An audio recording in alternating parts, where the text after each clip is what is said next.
Right. I was talking about the floods earlier, right? And I said I'm tired of talking about the flooding in Accra because it looks like we don't care. I don't know whether it is because it happens in the rainy season. And then when it keeps on happening and we talk about it, it seems to die down because the rains stop. And then when the rains stop, we go through a long period before the rains come again. So it looks like during that period, we stop talking about, we stop doing the things that we need to do to make sure that it is done. And I don't know whether or not people actually sit down and, because we know that plans are made, loans are secured, monies are, I don't know whether disbursed or monies are budgeted. We even for there to be like a project, a resilient project. Yes. Cut sword for where project. we're going to deal with some of these issues because these are, major roads that have been constructed, and because of one reason or another, whether it is gutters that are choked with plastic waste, whether it was improper construction of these roads, whether it was people along these roads who have built in waterways, which is making it difficult for there to be free flow of water, among other things. Whatever the reason is, at this point in time, we don't even need to go and start looking for the reasons why there is flooding. Because we know the reasons. And we know what we need to do to deal with it. Now, the issue is to deal with it. Because we are honestly tired. Like I was telling you, Lily, I don't know what to say again because I don't know. All that needs to be said about this flooding issue, has been said. How many years now since we started experiencing flood? Yesterday, a friend called me. This is around the airport area, right? If I'm not mistaken. Or is it Shiashi airport area?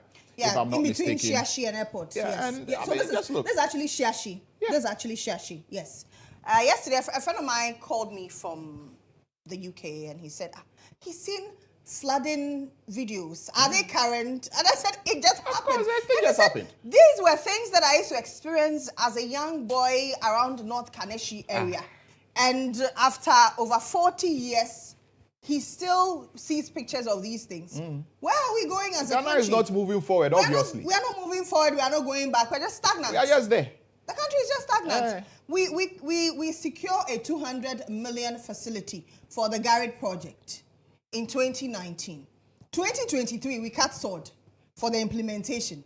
2024, I think what the assembly say. 2024 in Suato, trees are breaking. That's one. Let's attribute it to strong winds. Absolutely. Now, because this flooding the Ghana Meteo has warned that indeed we are going to experience more thunderstorms and more rains in the coming days. So that we agree. But when the slightest rains, our gutters are flowing over.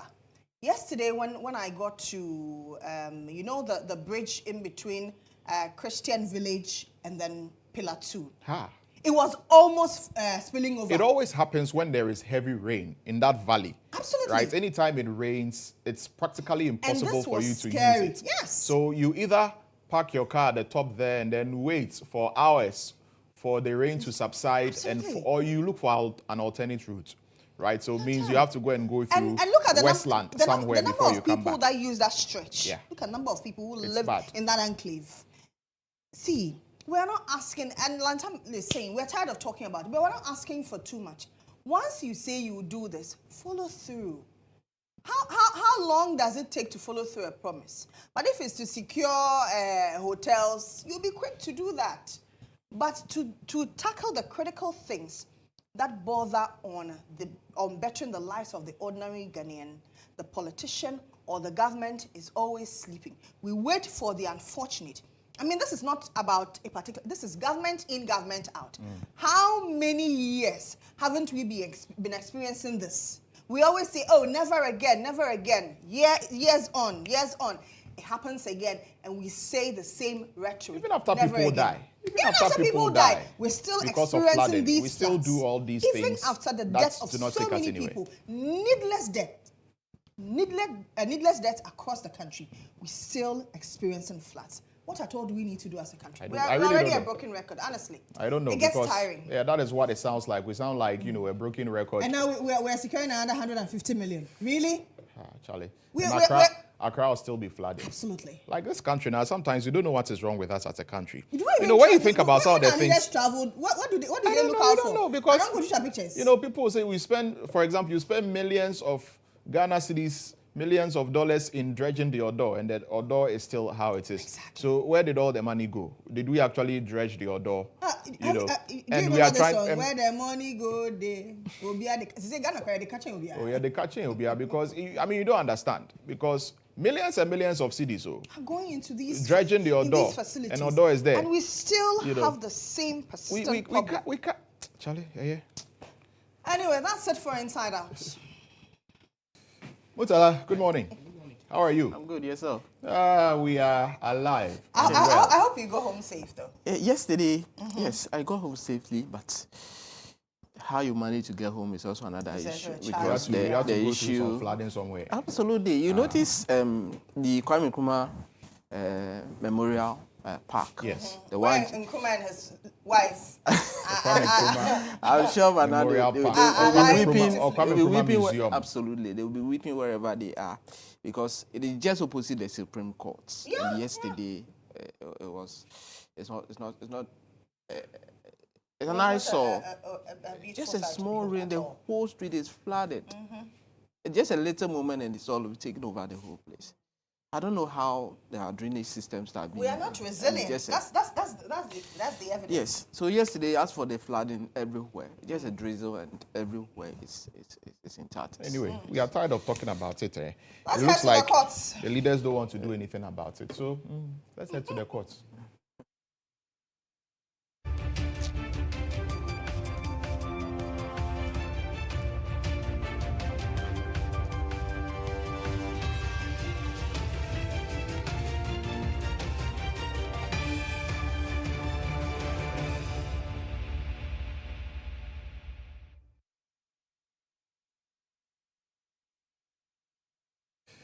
All right, Mutala Inusa, take us through it. Let's begin with a review of cases from the courts yesterday, beginning with the first ever case in Ghana with the largest number of witnesses.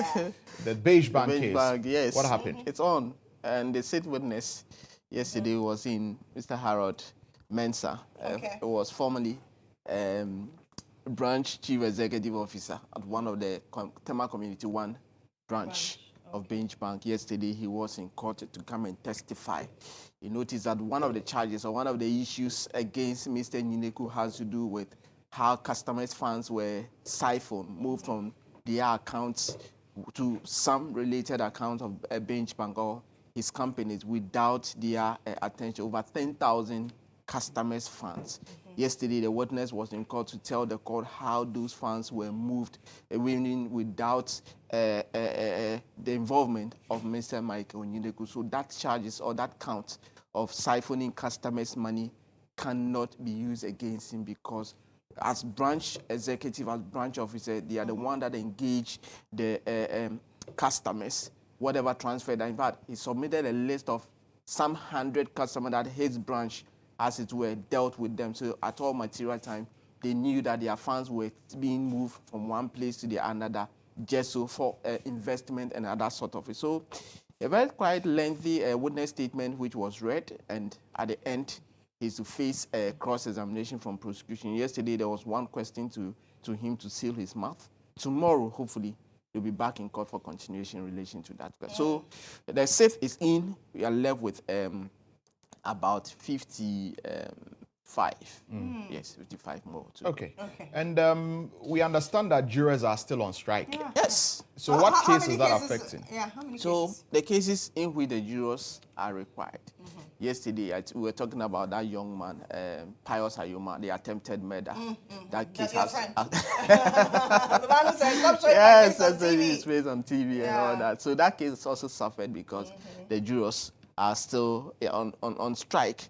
And then Safina Mohammed, the young lady who is said to have killed absolutely her boyfriend. That case also was expected yesterday for dates to be taken with the jurors for next year, next legal year. Unfortunately, due to the strike, nothing could be done. So that case has been adjourned to June 27 before Justice Lydia Osemapo. So those two cases in relation to where the jurors are needed have to be adjourned because they are on strike based on their allowances, unpaid allowances. So That is where we are in And relation they've to not the- hinted to how soon they are returning? Absolutely. For now, it is not clear when they are returning. But until they are, for them, they say that if their allowances are settled, they'll be back. Because 10 months, they allege that they are being owed some 10-month allowances. Absolutely. Okay. So there's another interesting development with regard to someone's call to the bar.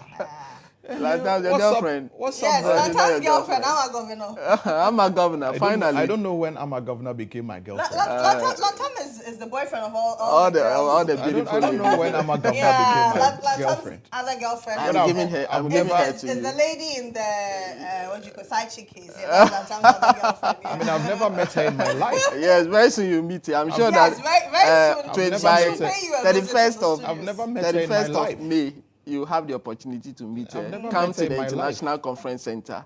She will be called to the bar because now the General Legal Counsel has said that she has met the requirements needed for her to be called to the bar. You know, at the last call in October last year, she was turned down. She was not called.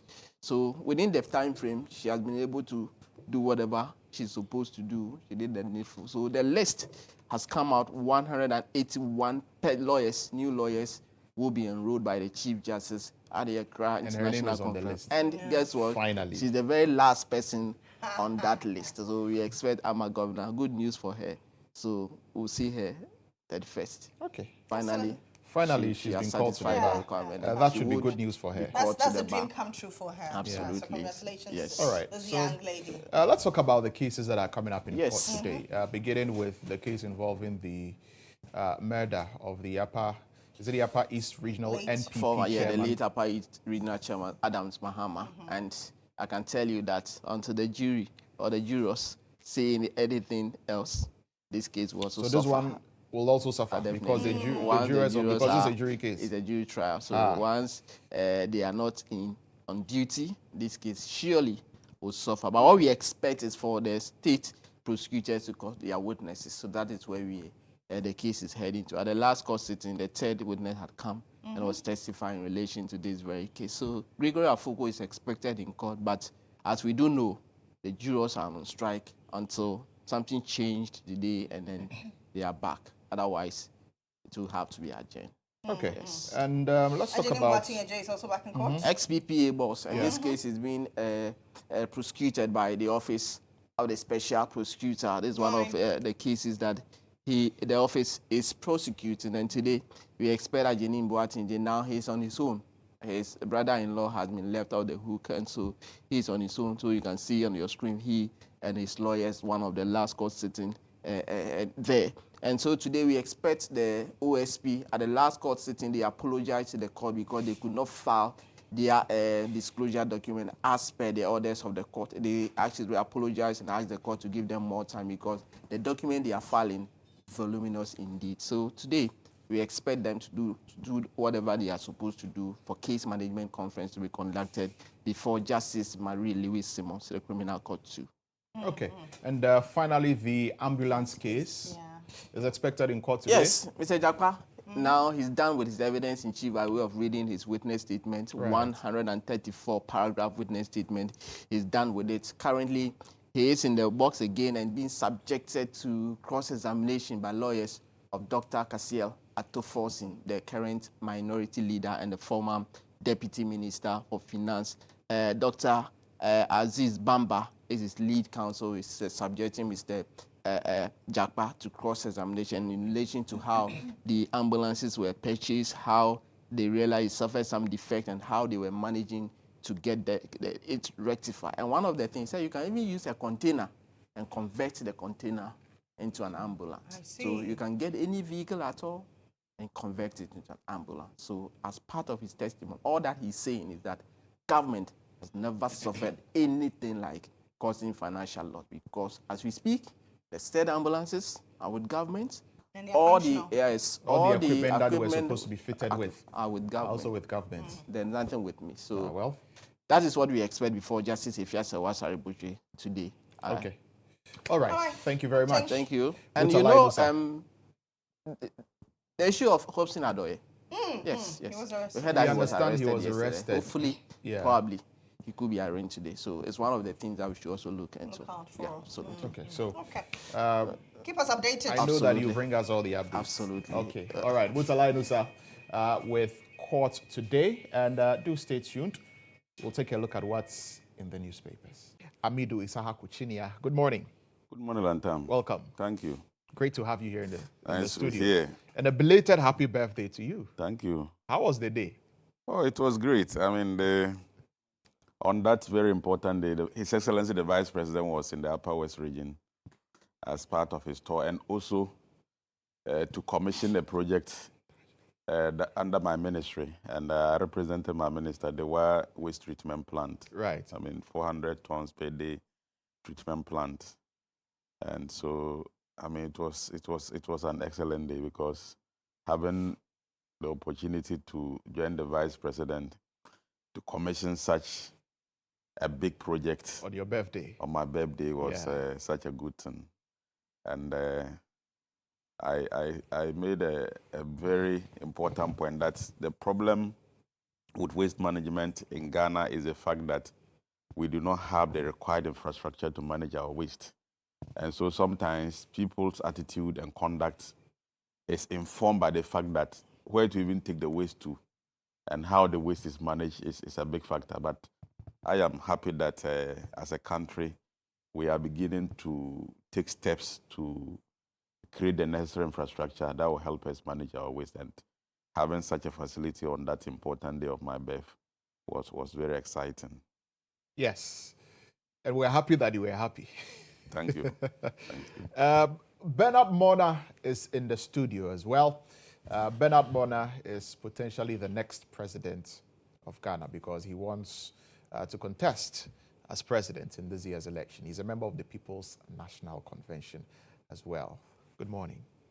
Morning, boss. I now appreciate why he is in white smoke. I now appreciate, because he didn't get the opportunity to be celebrated in studio. So now that he has come, I make an order for champagne. We'll have to drift his white dress before he gets to the office. So we have to soak him in champagne. So kindly tell IB. Yes. So that they can give me a bottle of champagne. That said, I noticed he was in the Upper West region. Yes. Fortunately, that was Sunday. Yeah. I think that was Sunday. Because I was told that you were in Wa. And my football club was playing on that day, a very important match at the stadium for them, because they were playing the league leaders in that group. And so it was an exciting day for me as well, because our team also won 3-0. And so it was not just to celebrate your birthday. Anyway, but that probably your birthday brought us good news. So I'm happy to see that my brother is growing. When you are growing, you stop unnecessary mischief. Do you understand? You are my kid brother. When you are growing, you stop unnecessary mischief. What is the unnecessary mischief? Anyway, but there's a protest against you, Bernard Mona. The Honorable Minister has been protesting bringing you onto the panel, because you are always speaking for the NDC. I didn't know that he was. There's a protest. Let's take a look at the protest. The paneling of the on GHOne. Yes. Always bringing Bernard to support NDC, so two NDC against one MPP. Begin to bring PNC people who are sympathetic towards MPP, so that they are there. Pasara is there. They are there. Bernard is supporting NDC. You can't always bring him. And that's why you are wearing black beret. Take your cap. Paneling of the on GHOne. Yes. Always bringing Bernard to support NDC, so two NDC against one MPP. Begin to bring PNC people who are sympathetic towards MPP, so that they are there. Pasara is there. They are there. Bernard is supporting NDC. You can't always bring him. And that's why you are wearing black beret. Take your cap.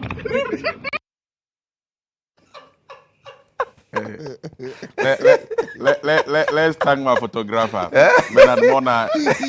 Bernard Mona is my producer. He produced an excellent. But Papanko, I bet you differ in that position. I have a devilish senior brother. I bet you differ in that position that Bernard Mona always supports the NDC. Indeed, with time, Bernard Mona has been vindicated. We have seen within the PNC setup during his days as chairman, during his days as general secretary, and his days even as the youth organizer.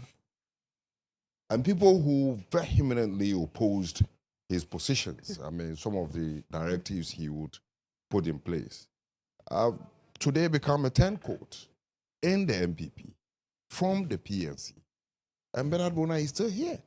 Nobody can tie you up and say Bernard Bona has taken X appointment in the NDC to make him gravitate towards the NDC. So I see it as a flawed argument. Where indeed you don't agree. I don't agree at all. Where indeed even the minister himself was quick to say that there are people who are sympathetic to the MPP.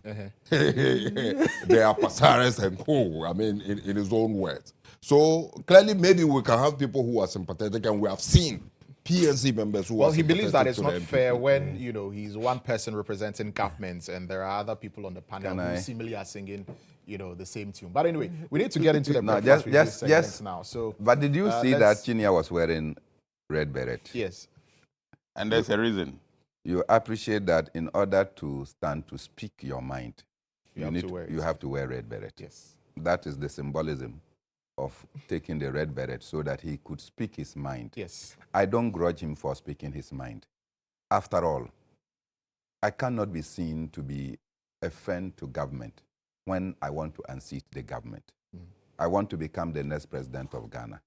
And by wanting to be the next president of Ghana, it is incumbent upon me to be critical of the policy options and also proposing better policy options. If in so doing, instead of crediting me and my party for my criticism of your government, you credit it to the NDC. You are magnifying NDC. And I take exception to it. You should magnify me because my comments are for me and for my political party and my group. Why do you think that when I speak, you should credit to the NDC, therefore giving NDC an unfair advantage of the comments I make? See, we will be discussing Brian Achampong. Over 8 months ago, I started talking about Brian Achampong's acquisition of these hotels. You are aware?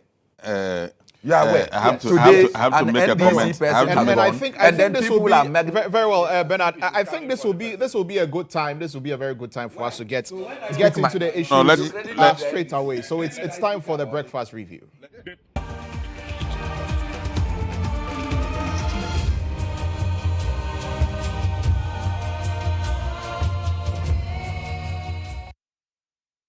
All right, so on the breakfast review today, my panelists are ready to get into the issues. The very first thing we want to discuss has got to do with. I'll give you the chance, but let me lay the let me just put this issue out there because that's the first issue that we'll get into, right? So we all know what is happening between TUC and SNIT. TUC wants the deal between Rock City and SNIT to be halted.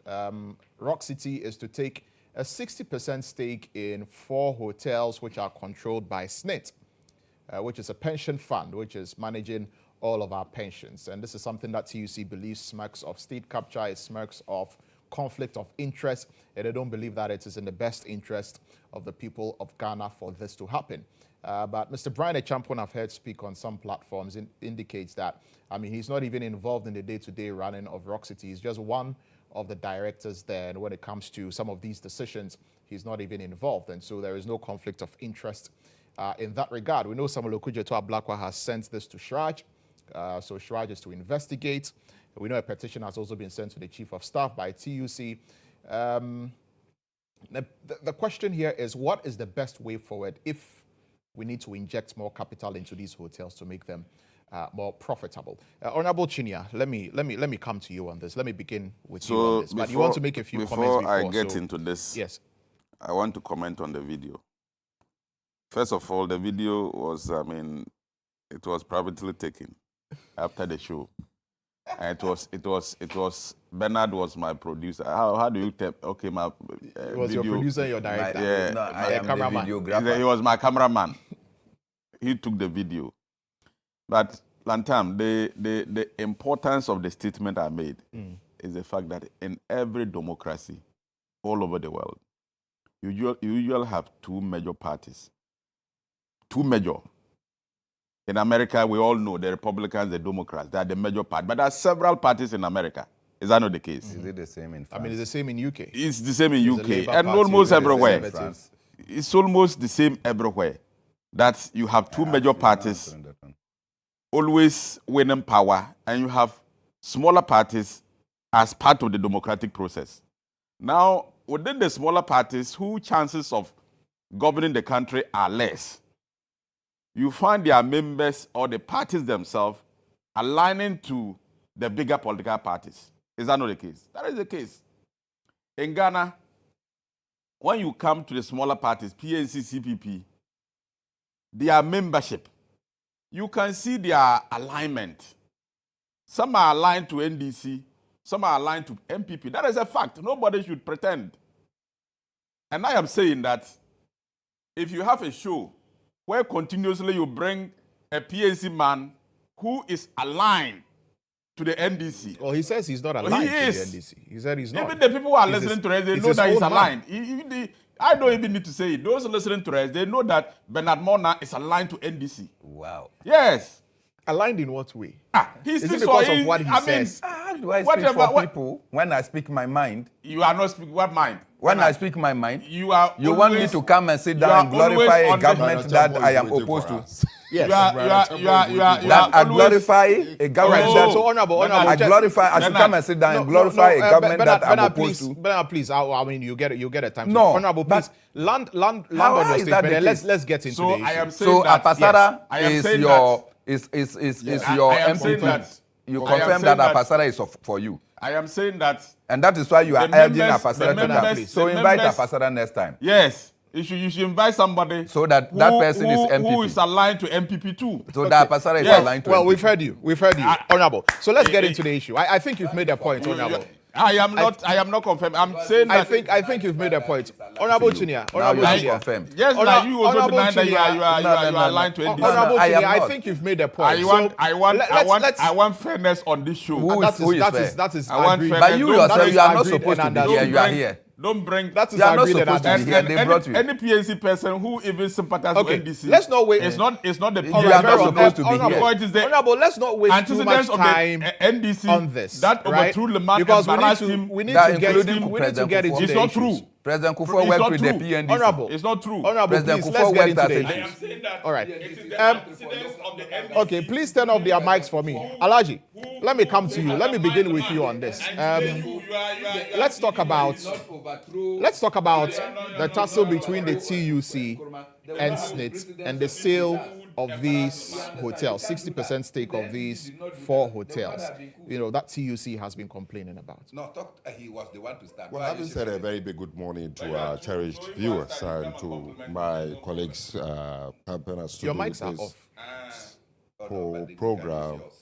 I want to believe that for me, you see, it's a matter that we need to begin to look at more holistically and critically in order that we,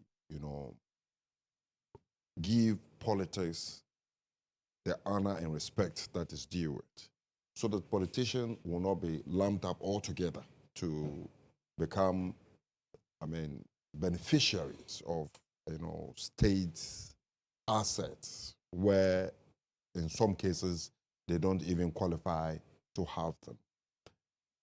This whole issue is not out of context to say that SNIT would like to, sell off its shares based on several factors.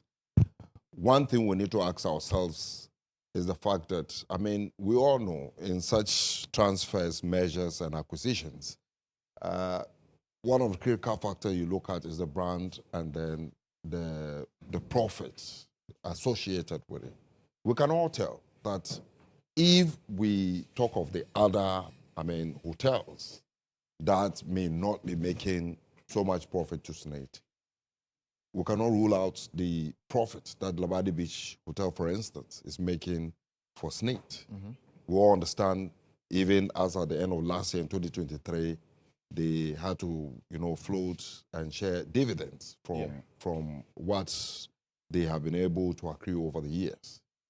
There is also the need, we all understand, for the state to participate in that industry, more so where it borders on some national security and ensuring that, what do you call it, the government or the executive would always have a place of such nature to run several businesses and meetings where security will be assured, than leaving it in the hands of private people.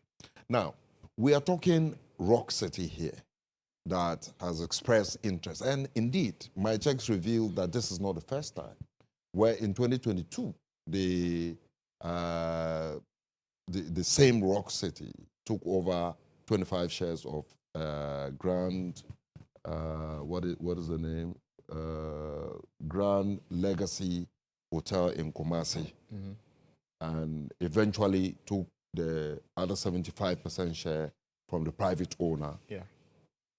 And you ask yourself, what are the bases? What offers did the Rock City, under the leadership of our own minister, Papanko, made so unique that would require that he will be considered in this area as well? We all know, I mean, they were quoting 5 million in the Grand Legacy Hotel issue, when indeed evaluation reveals that it is worth over 8 million. I think it was 7.4 million is what they acquired. Well, so approximately 8 million. But in their valuation, it was about 8.4.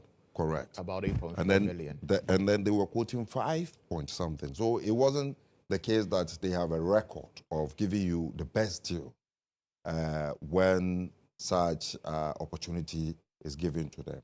We cannot run away. I think what majority of Ghanaians are concerned about is the fact that, you see, we've had precedent. Same with this MPP government. And I could even say we'll go back to the NDC when we talk about the Caridem acquisition of GHOne's properties, where it ended up the 31st December women movement and their leadership were taken to court under the Kufuor administration, where they frowned against it. This is a 31st December women movement, but the leadership, some of them have not even been in government. And Akuridu, for instance, had never been in government, but was taken to court. Series of, investigations were done. We come back to the MPP era under the leadership of Kufuor, where we had states, bungalows, being reverted to the ministers in that same government, which a lot of people frowned against. The fact that Baina Champon is a member of parliament, is a minister of state, is also a member of the MPP ruling government.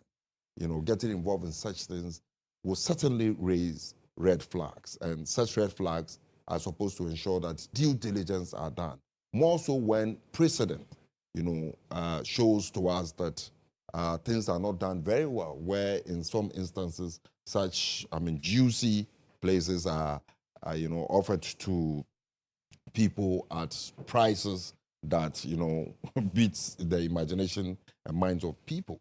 So I agree with the TUC. I agree with the Honorable Ablakwa Okujato himself, who has made this public, and the quest for thorough investigation to ensure that the right thing is done. All in all, I think it is high time we begin to ensure that we put in place the proper legislations to prevent people who are politically exposed from acquiring such state assets. Because by virtue of the fact that they stand at an advantage position when it comes to such sale, by and large, if we don't take care, most of the, and they go for the juicy ones, just like in this case, Labadi Beach Hotel and many others. I have always maintained that, look, if Rock City is indeed interested in that industry to make things happen and they are ready to invest, why not go for the Meridian Hotel, which has been there all these years, which has historical, benefits, which can do a lot to, improve on our, tourism. It is there because there is nothing, profitable about it as we speak today. So nobody is interested in that. Why to concentrate on these ones that are ready to go with a little, investment, you can turn things around. We should also think about the ordinary pensioner whose contribution is threatened as news report keeps going round, to the effect that if we don't take time after some years, it will be very difficult for us to pay pensioners. If this is something to go by, then I think we should be critical in how we dispose of assets that belongs to such investment. Just so, at the end of the day, we don't find ourselves wanting and to put ourselves in difficult positions that will make life unbearable for SNIT contributors. All in all, let's continue with the investigation. Let's ensure the right thing is done. It is unacceptable, especially when it comes to the MPP government. It's becoming the norm. I mean, so much so that today, as we speak, prime areas, I remember the regional minister way back in 2023 had the cause to, the Greater Accra regional minister for that matter, had a cause to, reprimand members of the MPP for taking up lands that hitherto belongs to the University of Ghana and being sold to private individuals. And it is so everywhere. You go to the posh areas in Tesano, you go to posh areas in the Laboni area, and you realize how such state assets are being dissipated left, right, and center, and the beneficiaries being politicians. It's something that is uncalled for. It's something, and we must also remember that is the toil and effort of other, previous administrations that left such assets so that the future generation may benefit from it. They will not come to reinvent the wheel in order to make governance very fluid. Most of these assets are such that they are at prime locations in order to make government fluid. Maybe the positions to the office of government, the office or to the ministry and to many other places is supposed to ensure they remain fluid. The position is key because those ministries still remain where they are, office of president still remain where it is. And all these areas, if we have our people, members of government staying in those areas, it will make work efficient and effective for them.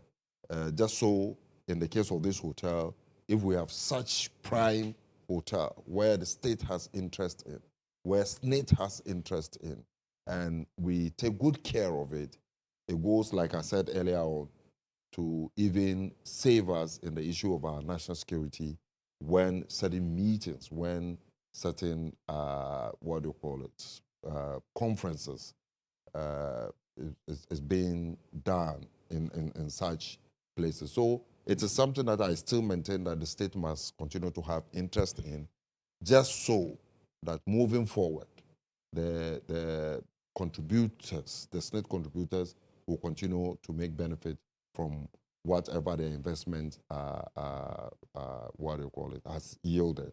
So we must continue with the investigation. We must ensure the right thing is done and ensure that at the end of the day, no matter what, the right people will take up such investment. One question I have always asked is that, what is even the current nature of the Rock City itself in the eastern region? What is the staff characteristics? What is the occupancy rate? For instance, Labadi Beach Hotel is making 90% occupancy rate. What's of the Rock City, which intends to buy today the Labadi Beach Hotel and other hotels? What are the benefits? What are the unique selling proposition of that Rock City that we think that if we give Labadi Beach Hotel and other hotels to it, they would bring it on board to make it move forward? Those are the questions that are begging for answers, and I think we should continue in this direction and ensure the right thing is done. Right, Bernard. Let me come to you now on this. This is something that you mentioned you've been speaking about, and you've not been very happy about for quite some time now. But I mean, SSNIT, in the statements they issued, said there was nothing untoward that happened. I mean, that it's gone through competitive tendering. Rock City emerged on top. They've got the capacity, they've got the wherewithal, and SSNIT needs capital to be injected into these to make it, more profitable. And so, why are we making so much noise about it? First and foremost, let me say my greetings to Naziru and to the Honorable Amidu Inia, yourself, and the many viewers globally. My position has always been against any attempt to sell a state asset to anybody. There was a reason, or there is a reason, for the establishment of state assets. One, to be able to meet government social contract of generating employment for the citizens. Two, for the generation of revenue. And three, for strategic purposes, including national security and other operations. Now, if you take the first one, which is the social contract with the people, that of generating employment. When the state has these assets, the state is able to directly employ people in the state enterprises. And therefore, the issue of unemployment is directly controlled and contained by the state. It was within this purview that the UN in 1963 decision that the rate at which Ghana was growing in assets, that by 1970, Ghana would have become a net importer of labor. To which Ghana would have been importing workers from other countries to come and work in the many factories that were established. Don't forget that by 1963, Akosombo Dam had just was about coming into force. Because in 1966, Akosombo Dam was commissioned in January. So they saw the vast opportunities that electricity could leverage. They also saw the establishment of a nuclear energy at the Atomic Energy Commission. They saw that there were going to be the Ankobra River and others that were going to generate revenues. And they saw the plethora of factories and industries that were springing up. In view of that, given Ghana's population growth rate at the time of 4.9, today it is about 1.1. So clearly, given that mark, today every Ghanaian that wanted a job to do would have been gainfully employed, and there would still have been surplus jobs so that we will employ people because we're doing all these things. Move forward, after the 1966 coup, state assets started to melt into private hands. And as we started to sell the state assets upon the advice and prescriptions of the Bretton Woods institutions, we were also auctioning away employment and bringing in place massive unemployment. If you go to Tumu, there used to be cotton ginnery in Tumu. The people around that area were gainfully employed in their farms, and some were employed in the ginnery. They produced a lot of cotton around that zone. We had the Plantation Development Limited in Wa that would go and cut the cotton and brought it to Wa. The sale of the cotton ginnery in Tumu has collapsed cotton production and led massive unemployment among the youth. That is just a microcosm of the issue I'm talking about. So if you sit down and allow private sector to take over, what you do is that you have muscled out employment and you have created a large chunk of unemployment. There has not been any private sector takeover that you can say has yielded the dividends that this nation has ever anticipated. From the sale of the Black Star Line, the shipping company that used to be the toast of the world, to the sale of Ghana Airways, to the sale of Ghana Telecom and its mobile provider, One Touch. All of that, anytime there is a sale, you see that workers are yanked off. The people that take over will come and tell you they are downsizing. They send off and they rather will bring expatriates and a few people and take off the chunk of the people. Because the raison d'etre of any business is profit maximization.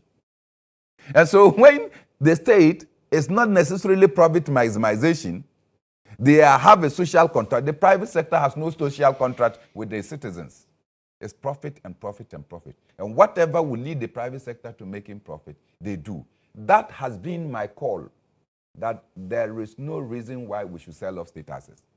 The other thing that I always use as an example is that we are privileged that our father built for us a house, which is our asset. And that when our father died, somebody somewhere in a Bretton Woods institution comes to advise you that, you see, you people are not able to manage, or the person managing the house, cleaning the environment, is not doing a good job. See how dirty your house is. So therefore, sell that house so that the place can look nice. Go and rent somewhere that is decent and still have some money in your pocket. Our foolishness, let me be blunt as that, is that we also decided to sell our father's house and then went and rented a place for, say, 10 years. By 10 years, our rent will expire.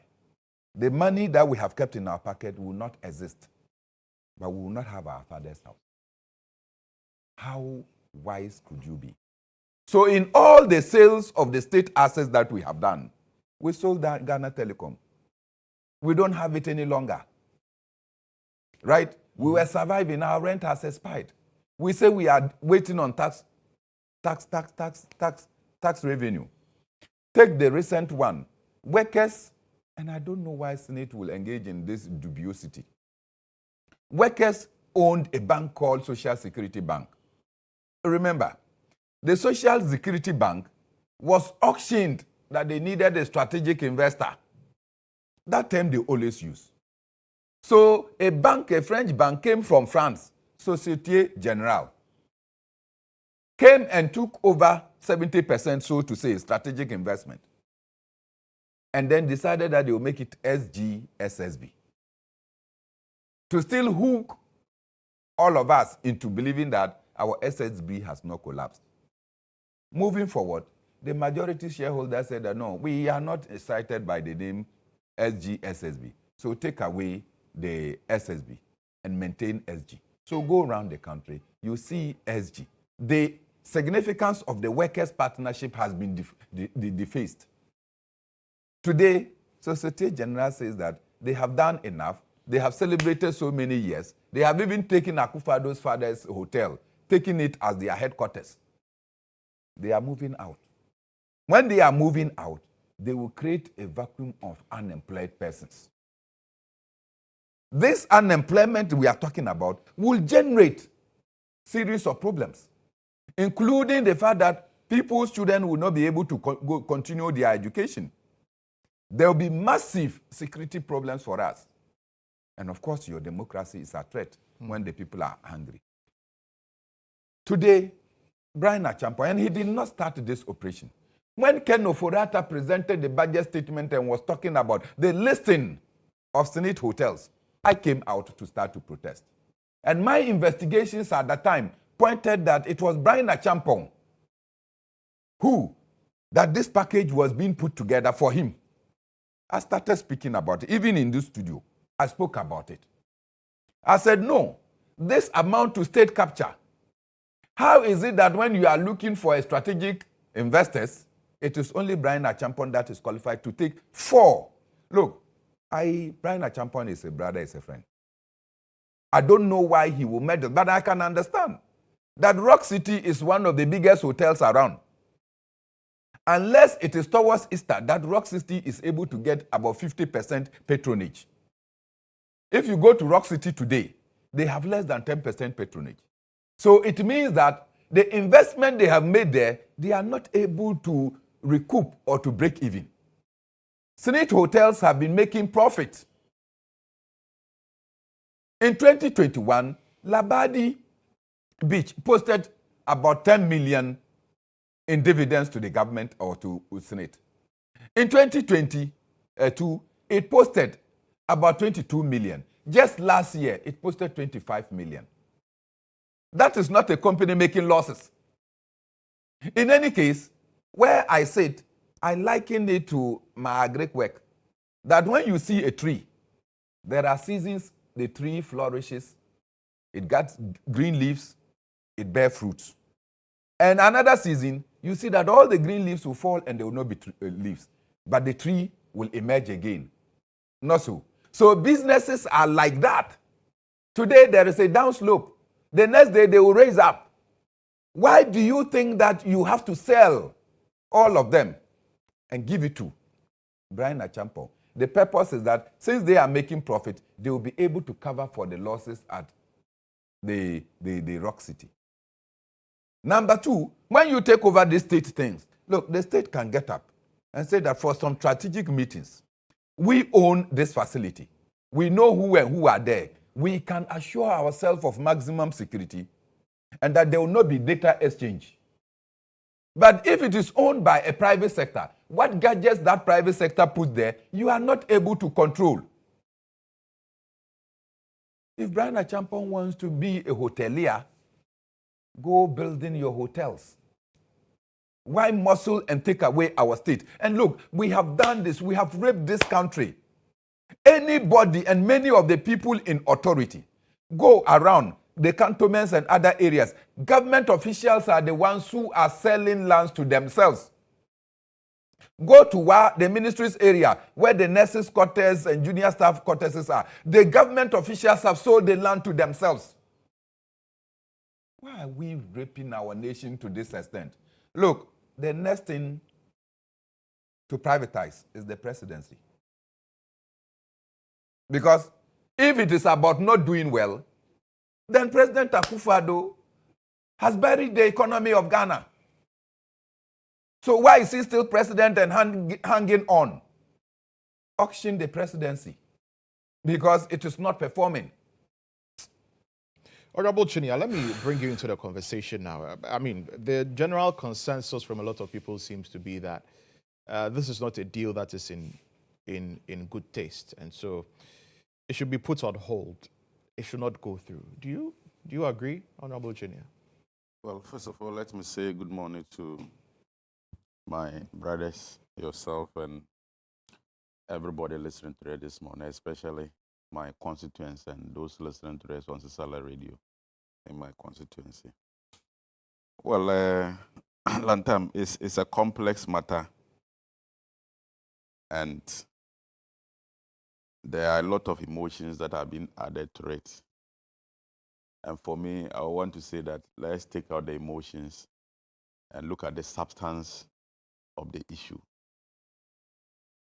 And also look at our laws and how we manage these issues. The fact is that we have a procurement law as a country that has been passed by our parliament. And the procurement law provides for how things like this should be done. For a property owned by a state agency, before it can be shares in that property can be sold to private people, then it means that the management of the entity must take a decision to do so. And when the management takes a decision to do so, they put it before their board for approval or otherwise. Because that is what is required by law. So before Senate can sell shares in these hotels that we are talking about, then it means that Senate management would have decided to do so based on certain factors that probably I am not privy to. or I don't know as at now.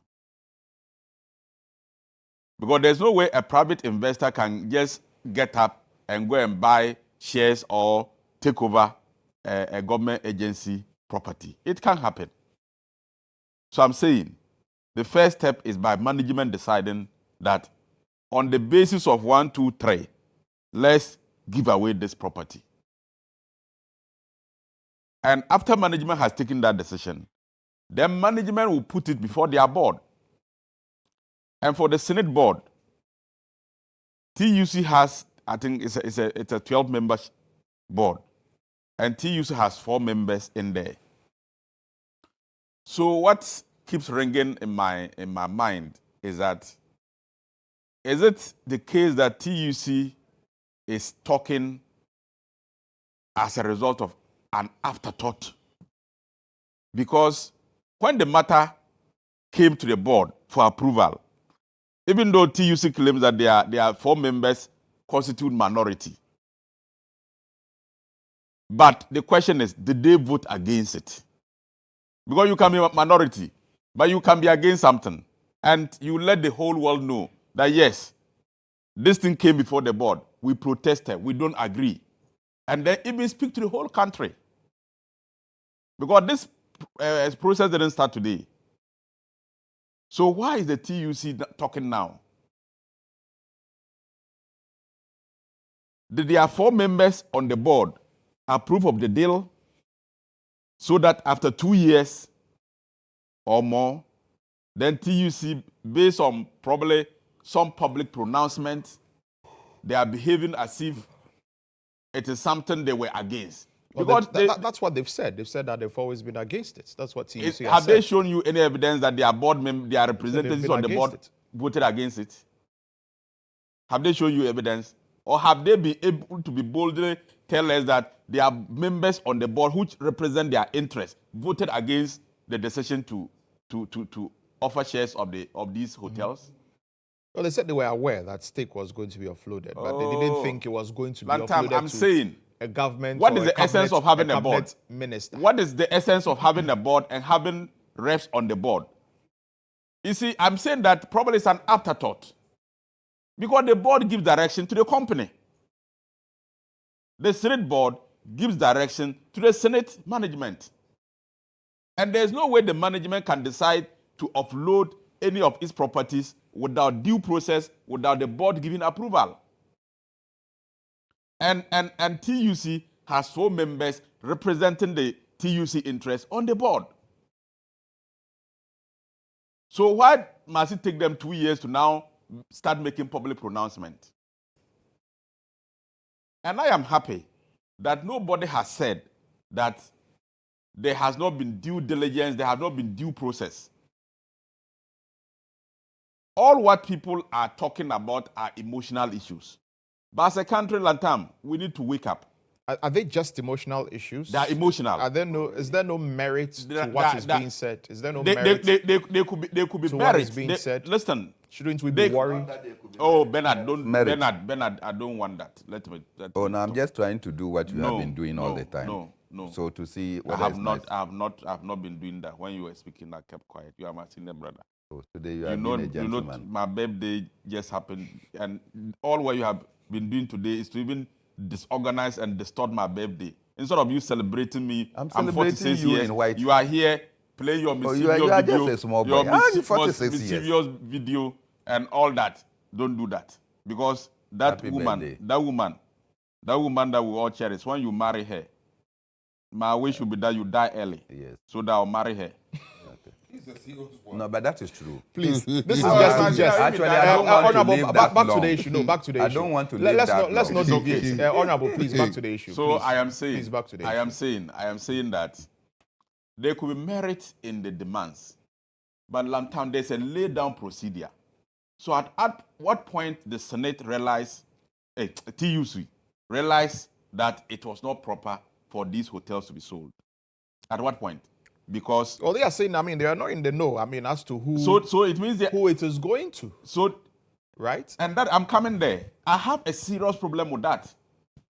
I have a serious problem with Ghanaians. It means that if these hotels were sold to a Chinese, No one has said so. No, Don't go to that argument.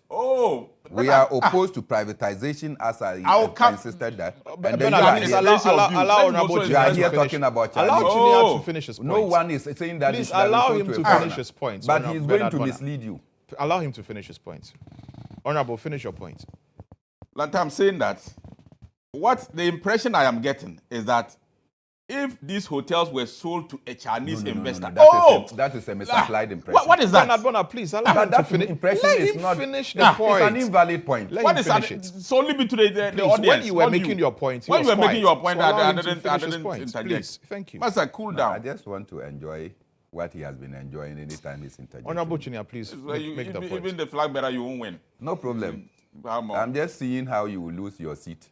Don't worry about that one. Lantam, I'm saying that the sense I am when getting you don't come to Parliament, is that we're talking about people's flag bearers. The fact is that it's like the person who is associated with Rock City is what some people are looking at. No. Because I am sure. But is that not legitimate? It can't be legitimate. How so? So if you are a Ghanaian, you are a politician. Yes. It means you cannot do business. There's potential conflict of interest. There is no conflict of interest that is being made. There is no. Does he work in Senate? A member of. No. Does he work in Senate? The ruling government. There is no conflict of interest. A cabinet minister. Lantam. Government. A cabinet minister. A member of the ruling government. He was with national security. You know, is the one who is behind a major company which is taking over 60% of SNIT assets. Lantam. People will have a problem with it. You don't think there's anything wrong with it? Don't mislead people. I said there's a potential. There is no conflict potential. Of interest. There is no potential. You don't think there's anything wrong with it? There is no potential of conflict of interest. The man doesn't work with Senate. He doesn't work there. The fact that you are a member of government does not. There is a procedure. There is a laid down procedure. But is it okay for members of government to be seen taking over government assets? Members who are active members of the government, a cabinet minister who was national security coordinator before, who we know is one of the key financiers of the NPP, a prominent one at that. And, you know, assets are being offloaded and it is going to that particular person's company. And there's nothing wrong with it? You should let me make my point. Or when people raise questions you are about even it, trying to let me add you to these panelists. You feel free to do so, but I'll ask my question. When they are speaking, you allow them to flow. But when I'm speaking, you don't allow me to flow. Because let me make my point. You are jumbling from granules to Lantam. Yes. The judgment is for those listening to us. You allow them to flow. But when it comes to me, you are throwing questions. So are you telling me when Bernard was speaking, if I was a host, there were so many questions I could have interjected to ask. If there are questions, I'll ask them. If there are questions, you don't find questions when they talk. My flow was smooth that there was no need for him to ask any questions. So I want to tell you that I'm putting to you that is deliberate. Make the point. I said I'm putting to you that is deliberate. Feel free to that think you don't find anything to ask them. Feel free to think interfere. So. That's for me. You find issues to interfere. Feel free to think so, honorable, but I'll still ask. I'm putting to you. It's deliberate. I'll still ask. And it's not good. This is part of delaying the. And it's not good. It's not good for you. So the point. It's not good for the station. Is it that? Don't deliberately. I'll ask my question. Don't deliberately interfere in my submission. I'll ask the question. Interfere in their submission. I'll ask the question when I need to. When the question I was asking is that you think that there's nothing wrong with a member. Bernard, give me the cap to demonstrate. Because I don't like. Honorable, you think that there's nothing wrong with a cabinet minister? One of them from a company that is associated with a cabinet minister taking over a state asset. You think that when people raise eyebrows, there's nothing wrong with it? Let me make my point. That's the question. Let me make my point. I'm not answering your question. Let me make my point. No, you need to make. I'm making my point. Yes, I'm making my submission. I am saying that there is due process to be followed by any government agency who wishes to either sell its property or sell shares of its property. And the first step is management to take the decision. And that decision is taken based on management observations of certain loopholes which they think undermines the existence of that property. One. After that, they go to their board for approval. The board can, in some cases, approve. In some cases, the board can object to it. And I'm saying in this particular case, TUC has 4 members on the Senate 12-member board. And they did not protest against it. Now, when you go beyond that, the procurement law requires you to advertise.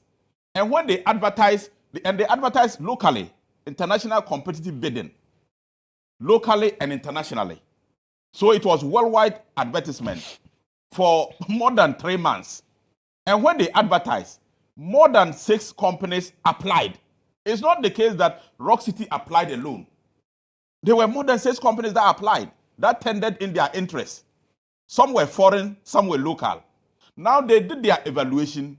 On the basis of the evaluation, both technical and financial, they selected Rock City.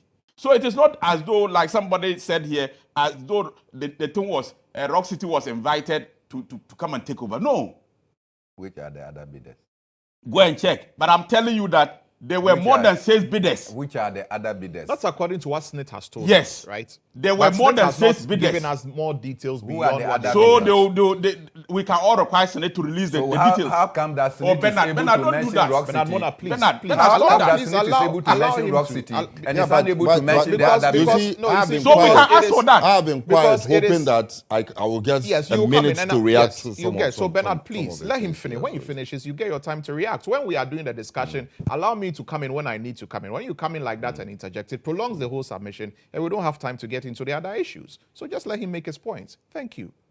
So I'm saying that it was not, though it was sole source, it was advertised, international competitive bidding, and the circulation of the bid was not limited to Ghana.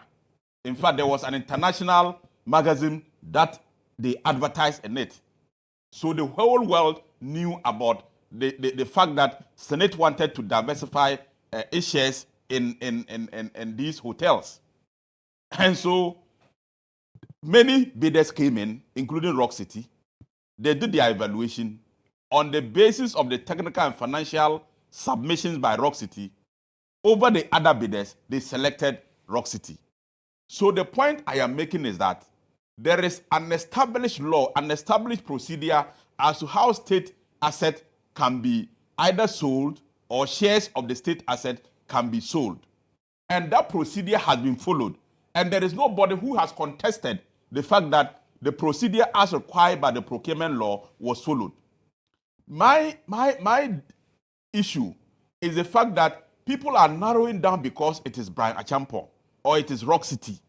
And it suggests to me that if it was a Chinese company that had bought this thing, they wouldn't have complained. And that is serious. Now, I want to say something. When my brother Naziru spoke, and Lantam, let's all be honest. And let's, as a country, talk in our national interest. If selling state assets is not good, let's make laws and stop it. Let's decide and stop it. Several hotels were sold under them. Continental Hotel, which is now Golden Tulip, was it not sold? Oh, but who bought them? The person who buys doesn't matter. It matters. It doesn't matter. It matters. And that is why you have a problem. For your information, it's now Lancaster. I'm just giving you.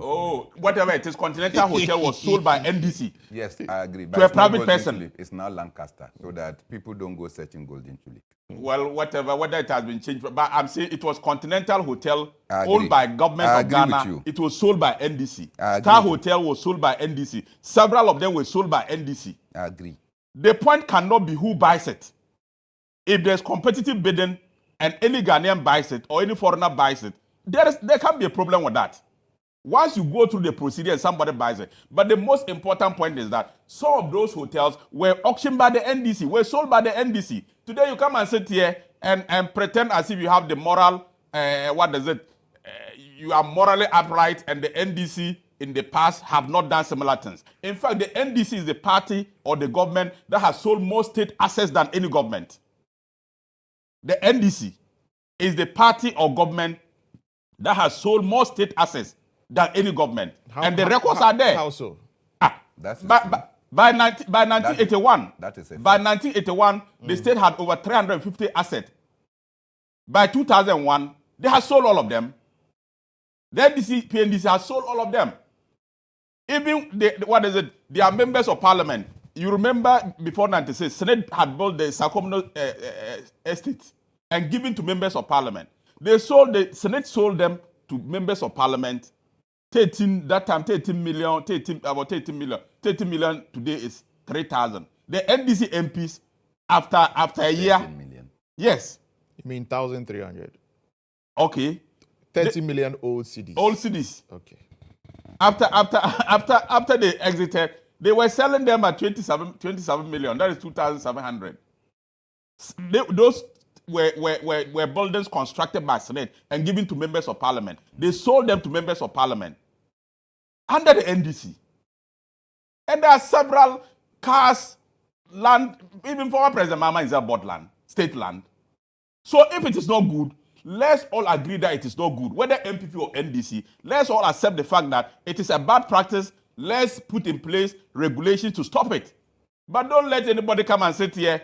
And I like the point Bernard made, and that is the only thing I agree with him.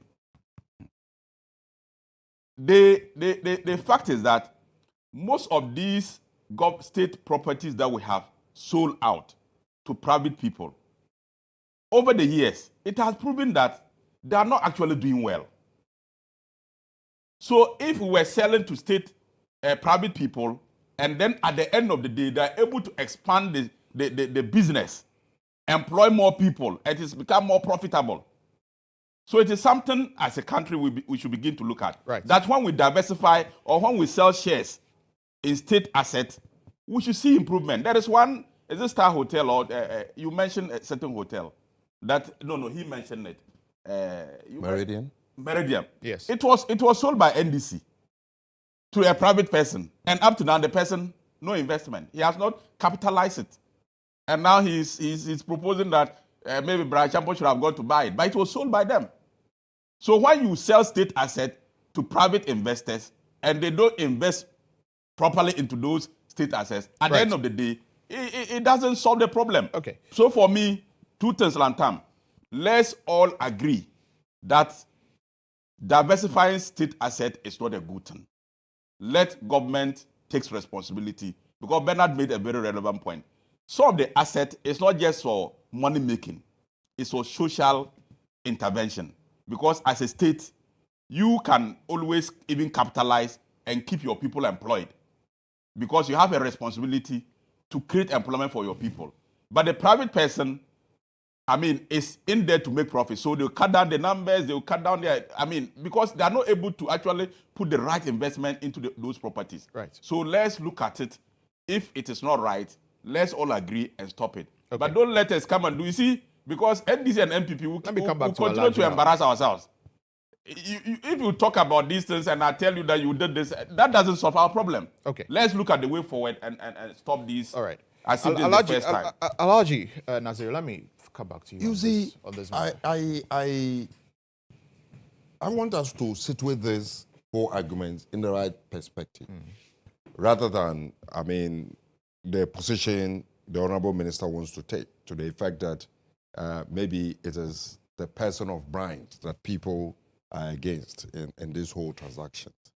I'm very happy also when he was talking, he situated it within the procedures available, and to the effect that all the procedures were followed. Yes, in the same procedure, we have issues with insider dealings, where in trade and any such transactions, it is frowned against.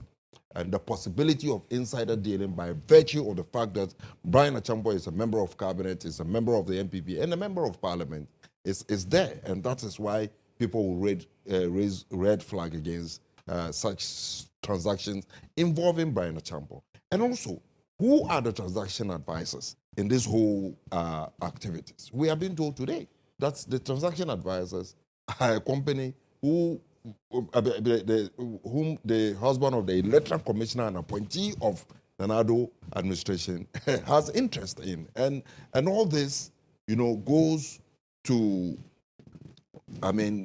cast doubt in the minds of the ordinary Ghanaian as to whether the right thing was done. In the same issue of procedures, as he is talking about, he's a member of parliament. He knows that by Constitution of the Republic of Ghana, you need to declare interest in having to engage in an income activities other than your role as parliament. We are being told today that Brian did not make any such declaration. Today, we heard is going into such transaction, which violates the laws of the Republic of Ghana that he is talking about in terms of procedure. So these are the reasons why Ghanaians have, concern on issues concerning Brian Champon, Rock City, in this particular transaction, because there are many things that would go in his favor as against other competitors. But if Rock City is competent enough and they have a certain track record, where lies the and they have the capacity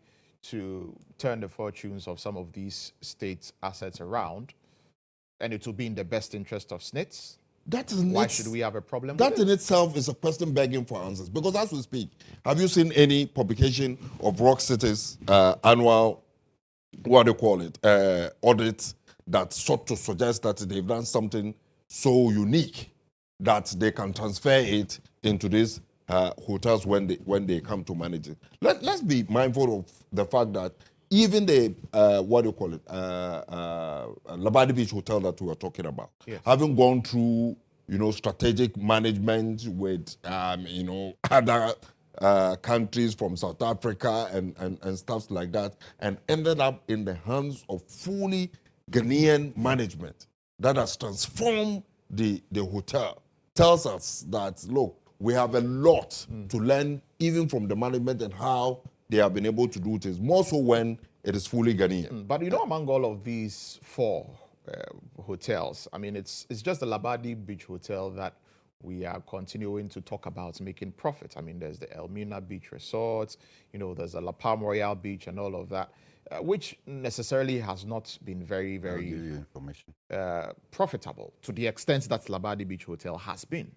Yeah, but what about those? But you see, and I can also tell you on authority that the target is Labadi Beach Hotel and not the rest, because among the five, we are being told today that they've excluded even two. Yeah. One I mean, being there were the six, snake. so now it's four. Yeah, it's four. Yeah. Why have they excluded the two? Because they are not profitable. Because the Rock City might not be interested in them, just like I indicated earlier. They might not also be interested in the Meridian Hotel. There are issues in this whole transaction that smacks of corruption. That is all the people of Ghana are saying. And we must look into it and ensure that it doesn't end up where Ghana will be short-staged. I mean, that is our position. All right. Bernard, let me come to you finally on this. First, take note.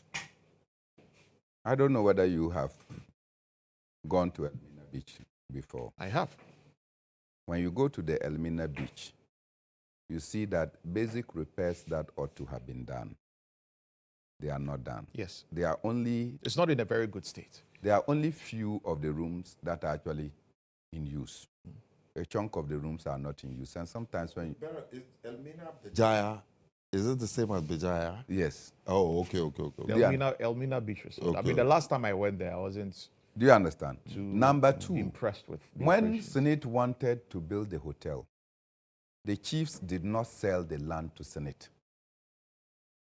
They gave the land to Senate as their contribution towards the nation and to workers of this country. When the Rock City wanted to buy the place, they devalued it and said that no, the structures there are not needed, and they would demolish the structures, so they are not buying the structures. So it had to take the chief of Elmina to say that you rather come and take the structures to wherever you want to take them to. Because our land, we didn't sell to Senate, and we are not willing to sell. If you actually want to come and put a new hotel away from Bejaya, come, we'll give you a different piece of land, but not this one. So for me, it is the chief of Elmina whose protest actually has made this deal to stay in the boardroom for long. Number two, the TUC has indicated openly and in clear terms that its representation on the Senate board resisted and opposed and voted against. But as you know, they are in the minority, 4 out of 12. So they still went ahead and bulldozed their way, because it's part of the Ajapadia documents requirement that they must own and find adopted children. I mean, that one is just speculation. I mean, you apart talk from about the biological children that they have, that is just I mean, that's something that we cannot verify. I mean, that's something that you are just putting out there I'm that we cannot verify. What can't you verify? We can't verify. You can't verify that there is an Ajapia document. Ajapia documents. Why are you so hypocritical? I can't verify the content of that document. Why are you so pretentious? You don't know that there's an Ajapia document. You don't know that everything. Authored by who? You don't know that everything. Authored by who? Authored by Chinia. You don't know that everything in that document is being implemented to the letter. Well, I don't know. You are such a sycophant. I don't know, honestly. What an insult! Because I you are the one. You are Honorable, I won't take that. You are talking about I'm so disappointed in I'm you. talking about you are You talking don't know about that certain, document. you are talking about a certain Japadia document which purports Which that you there are have certain seen. people. Which you have seen. I have not seen it. Even which purports that wow. certain people want to do, state capture and whatever, which has not been verified. We don't know whether there's any truth to it in any way. And you don't know that. And I'm stating that particular fact, and you are trying to put it at fact, which I will not accept. I'm saying that the document platform. is in existence. I will not. Where is it? Show it to me.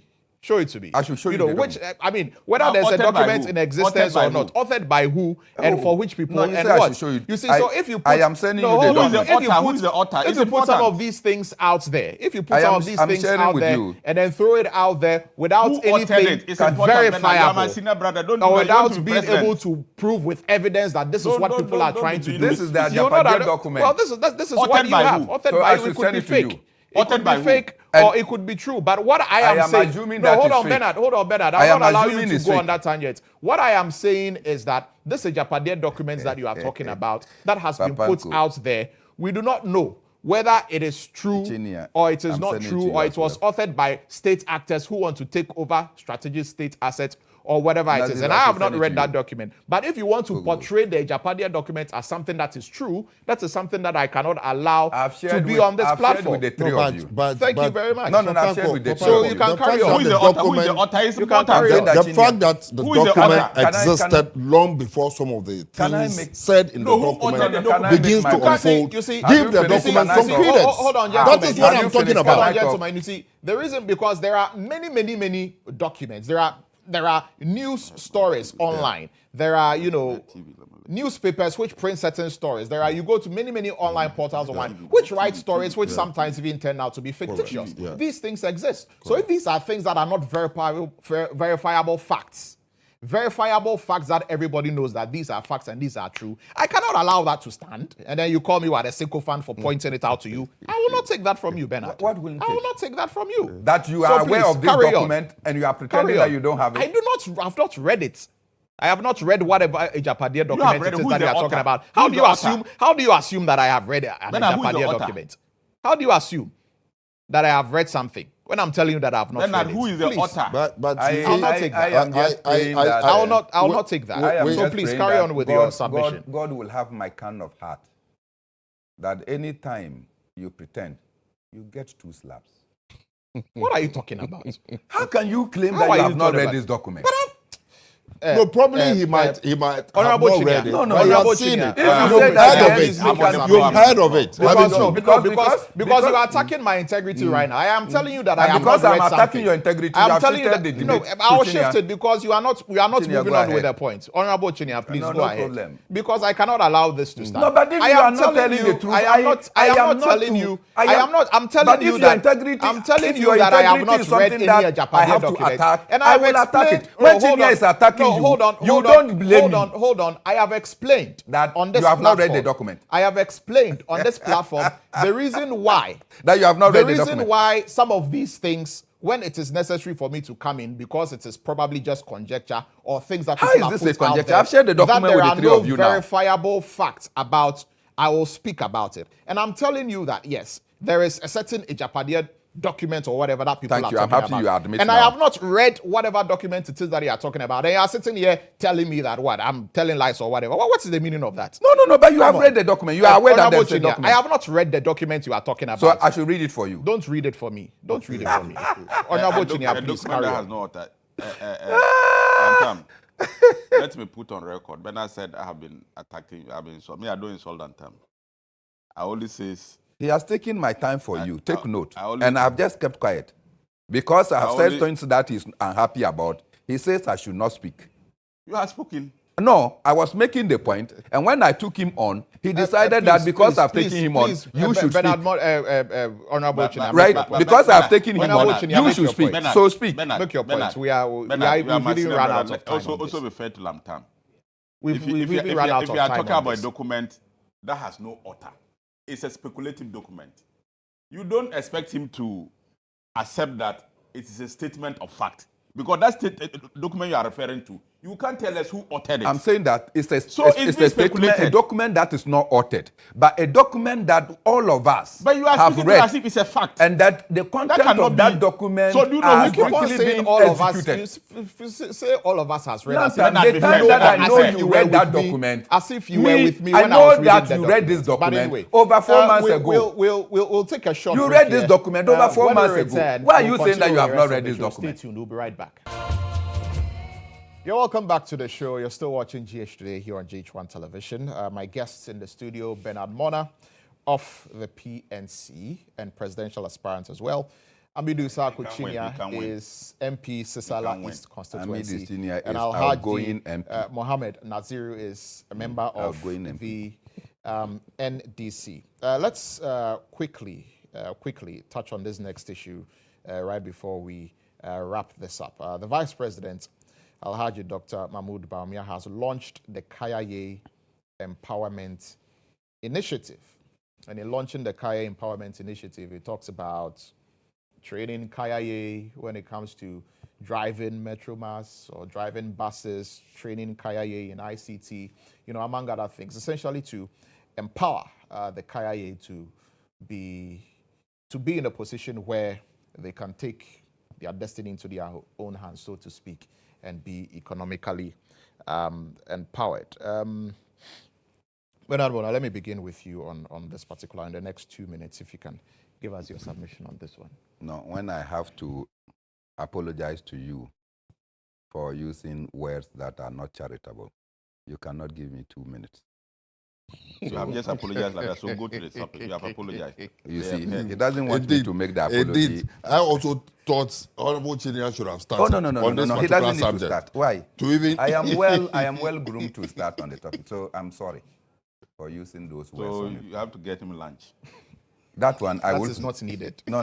I will actually do you lunch. That is not actually with our presence. That is not needed, but because of time. No, let's no because we run out of time. On your wedding day, let's deal with the issue. I will be responsible for the venue. Let's deal with the issue. On your wedding day, I'm responsible for your venue. Let's deal with the issue. Now, so you are telling people that he's not married. Is that what you are trying to say? Honorable Chinia, please, can we carry on with our discussions? Can we carry on with our discussions, Honorable Chinia? Let's carry on. Also do married time. You see, Chinia. First, anything that brings about an upliftment to those who are socially vanquished is something that I applaud. And so to provide shelter and to also provide opportunity for people to learn a trade that they can use as a means of survival is something I welcome. The problem we have, though, is that we are talking about head porters, majority of whom comes from the northern parts of Ghana. And the reason why they are in southern Ghana in particular, Greater Accra, Ashanti, and then western regions, is that they are seeking opportunities that are non-existent in their areas. And so they keep coming. They sleep rough, they eat rough, they run risk. And yet they are able to get small monies from their daily activities. Some of them are married, and out of that they are able to remit for their children to go to school and to do other things. So what actually brought them here is the absence of opportunities up there. Now, we have decided that to solve the problem, we should come and put hostel facilities in Accra. right? Medina and Ashaman. So they can live there, have comfort to be able to ply their head porter duties. So what you have done is to fertilize and to manure many more to now come into the urban centers because they now know that there is a place to go and sleep. You will not sleep rough on the street. What we could do is that, why? If you go to the northeast, it takes about 80% of the people who are head porters. So why don't you establish a facility in the northeast area, in the northern region area, before you go to the upper west, which is the third source of this influx, so that people that are here are taken there. They now have a place to stay.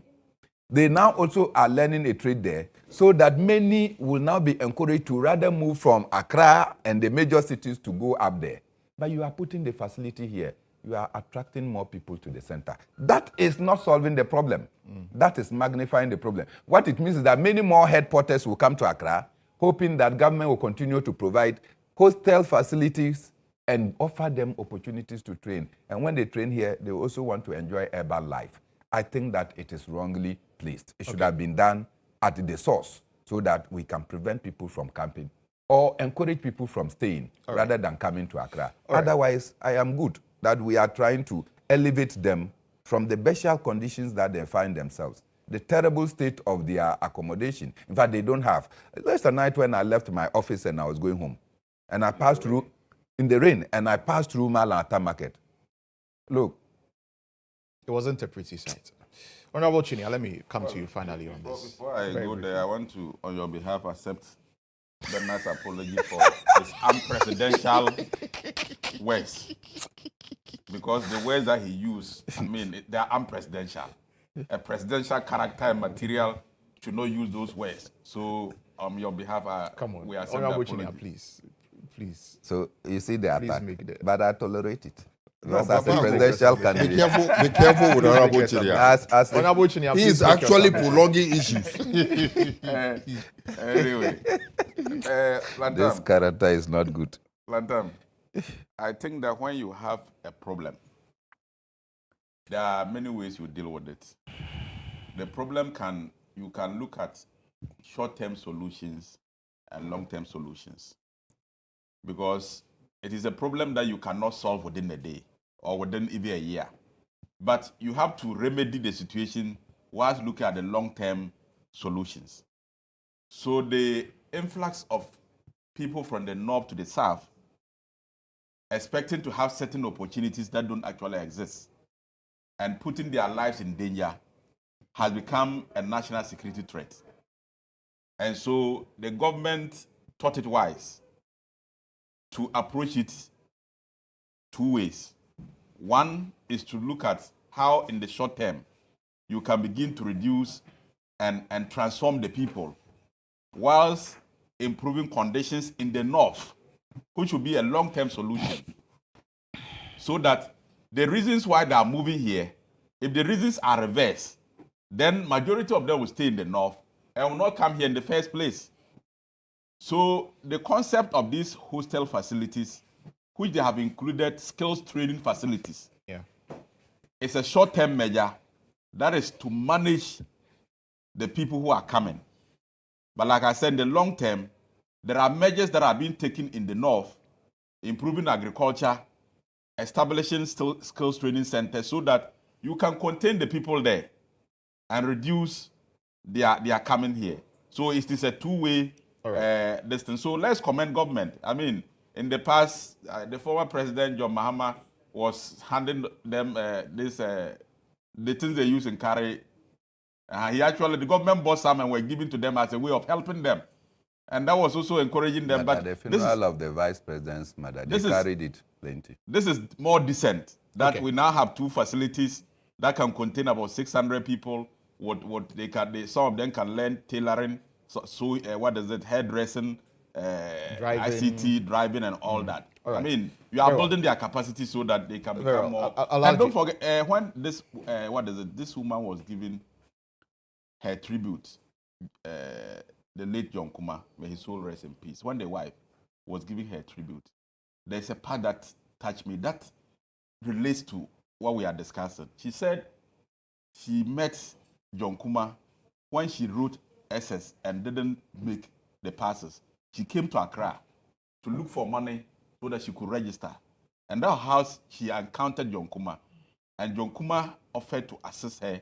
And took advantage. No, they didn't take any advantage. John Kuma took advantage of a helpless lady. Don't do that, Bernard. But that's what you are saying. Don't do that, Bernard. You offered to help the person. The point I'm trying to make is that there are a lot of potential people. You offered to help somebody, and then no, it's good. John Kuma married the lady. I think your point has been understood, Honorable. No. It's good he married the lady. Alaji, please. It's unpresidential. But it's parliamentary. Exists in Accra. And using this John Kuma's wife, the late John Kuma's wife story, it goes to reinforce that perception that indeed opportunities exist in Accra. And that is the reason most of these young girls do come to Accra from time to time and engage in jobs that risks their life, risks the life of their children and their family at large. We in the NDC empathize with them. We also believe if there is a way we can really, transform their lives better, we will do that through the 24-hour economy. Oh, Maza. You were giving the headpans to carry, and you were even taxing them to policy. I was quiet when you were. That was their prescription. They were giving your mama was giving the headpans and was even taxing them. Honorable Chinia, please allow Alaji to make his point. I thought it's just 2 minutes. Double or triple and you want Chinia to allow him. The employment situation in our country, which will give them employment. I think why they come here, because you cannot rule out the fact that I have seen a documentary where one Kayayo was actually an HND holder, which indicates that she could read and write and do things that would also, make her contribute a quota to the socio-economic development of our country. The basic questions in this particular issue we need to begin to ask is that, I don't know if Mr. Honorable Chinia can confirm to us that the 300 people who are supposed to be hosted in the hostels are going to be paying something monthly. I have heard the minister, the Greater Accra Region Minister, comment and, advise the municipal assembly to ensure the place is kept well. It surely would take some amount of money to keep the place well. How much are they going to pay monthly to ensure that, what is the criteria of selection? Because their data, as said by the Vice President himself, is they are looking about over 100,000 KIAs around the countries. And if you have a facility that could take only 300 people, where even the target of your training is about 5,000, the 5,000 you are training will take about 3 weeks. Is it going to be the normal NAPCO kind of perception where at the end of the day, these young ladies will be found wanting and will be discarded and cannot even continue to stay in those hostels because they are unable to pay? We must look for holistic solution and go to the root of the problem, which is unemployment. And I think the 24-hour economy intends to solve that. All right, very well. Thank you very much, gentlemen. This is where we'll end they don't understand what 24-hour economy is a product. Thank you very much, gentlemen. That's why he's saying it's unparliamentary. When the show is ended, you are still talking. Before we go, though, Honorable, we wished you a happy birthday, right? You rather spoil a happy birthday. A belated happy birthday. So we want to celebrate you in a very special way. Oh, that's nice. This one, Bernamuna will suddenly be jealous. Listen, look at his reaction. It was like, wow. Let's stand up and let me see the cake. Well, thank you very much. Yes. Thank you. Happy birthday to you, Honorable Chinia.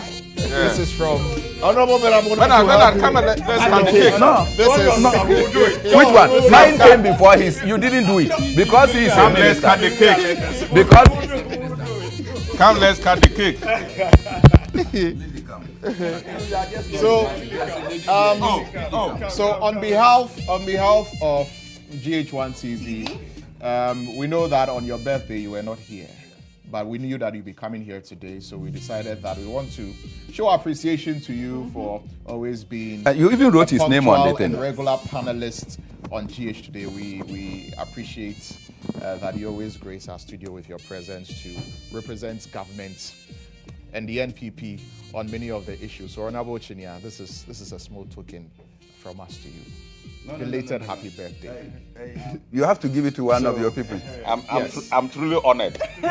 And, so, Lily, hold the knife. This is yours. You want to say anything before we cut all of us. Just to say that I'm excited, I'm happy, and I appreciate the opportunity offered me by GHOne. But oh no, didn't I say it?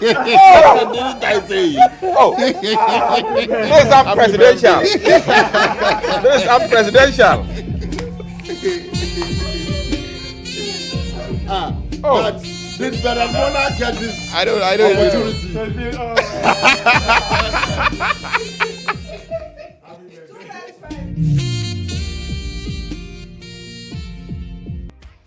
Welcome back to, from the break. This is still GH Today here on GHOne TV. My name is Mohammed. It's now time for Health Alert.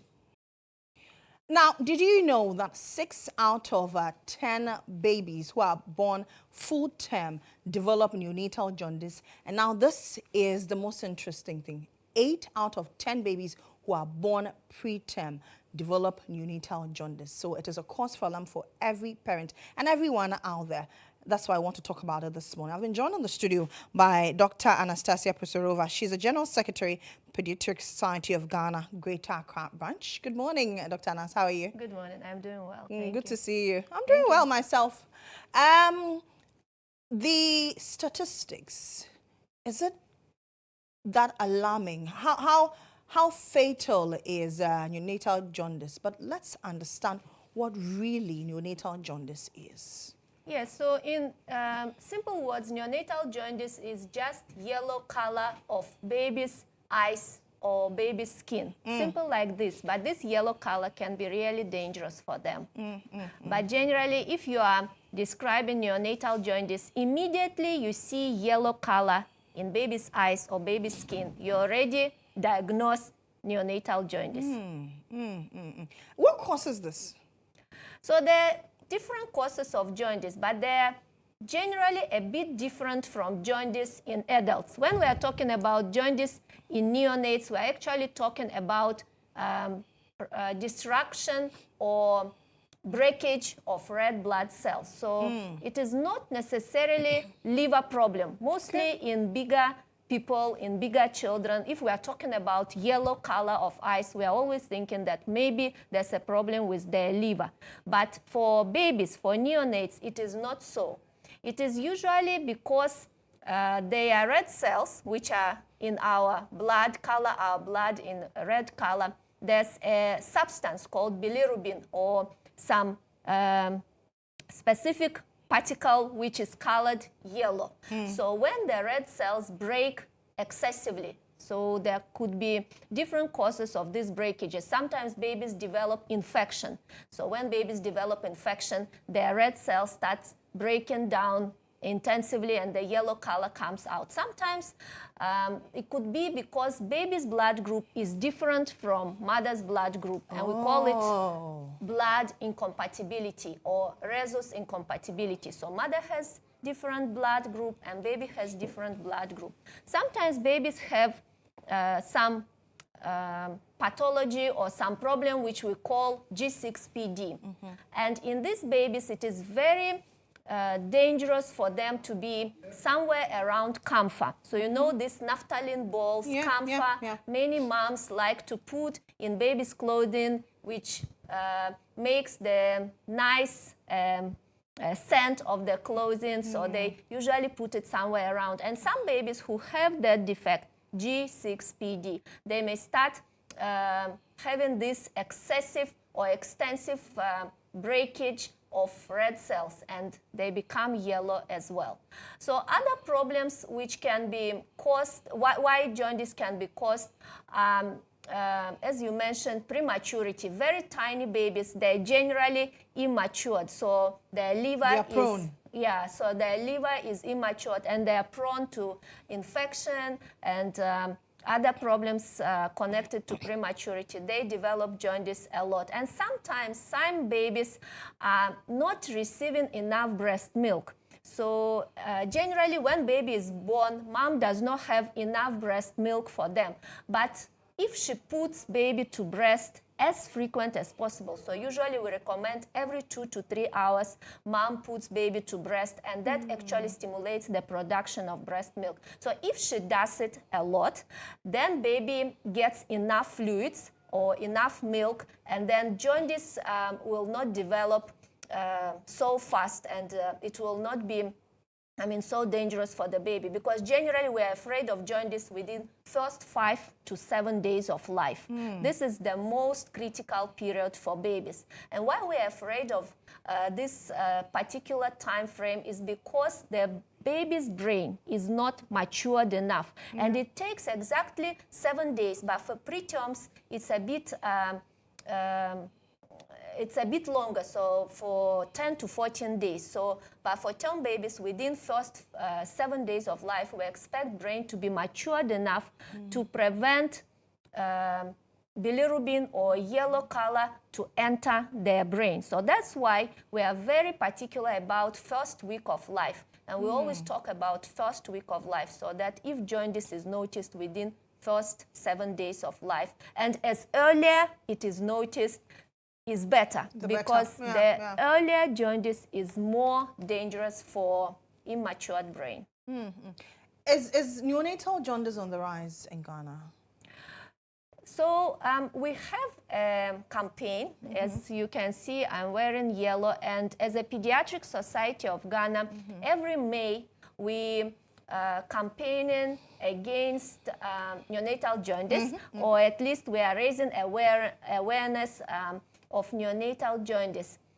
We still, despite this our campaign, we still see babies at our various facilities, not only in Accra, but all over the country. So this campaign is not only for Greater Accra, but we have our members of Pediatric Society of Ghana, pediatricians, pediatric nurses, who are on board with us all over the country. But we still have a lot of babies who come with jaundice, and many of them come with complications of jaundice. And that's actually what we want to avoid, complications of jaundice, because they can be really, really devastating, and then jaundice can be lethal for babies. Is it treatable? Yes, it is treatable, but again, the main point here is not to treat jaundice, but rather to treat it fast. Because even if you do not do anything, jaundice will go. So eventually... Oh, it goes away by itself? Exactly. So baby will become normal color eventually. After 1 week or maybe 2 weeks, you will not see any sign of jaundice again. But the problem is how healthy this baby will be and this child will be in future life. Because if baby now is not jaundice anymore, it does not mean that jaundice did not affect him. And we see these cases when mom comes to us with a child who is not able to walk at appropriate age, or he is so stiff that he cannot or she cannot move well, who is not able to feed by him or herself, who is not able to learn very well at school, who is not able to pick up the whatever they teach them at school.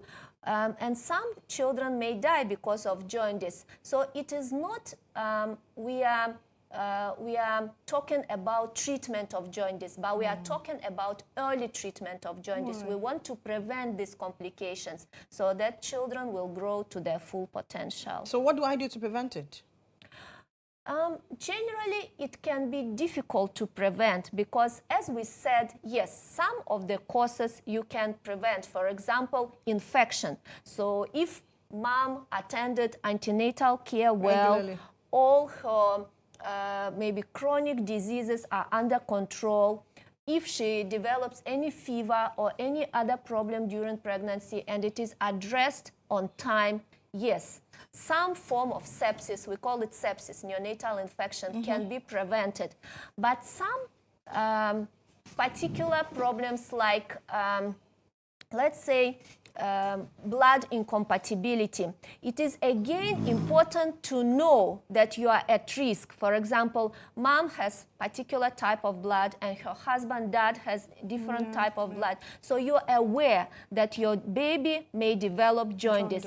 And that awareness will actually give you an opportunity to bring baby very early to the hospital, and we can take care of jaundice fast enough for baby not to develop complications. Again, if mom goes to antenatal care and she's aware that she has G6PD, then there's a risk that baby may also have this problem, and that will again give her a chance to bring baby fast for us to treat. But again, some problems cannot be actually prevented, but if parents observe baby every day, for example, I know there's a cultural practice when mom and baby are kept in a bit darker place and they don't come out so frequently. But it is important for mom to bring baby out to the light and then observe their eyes, so that if there's any slight change in eyes color, then she can bring immediately to the hospital. As you're marking the spot, the yellow month, is it free for mothers to walk into your facility? Yes, definitely.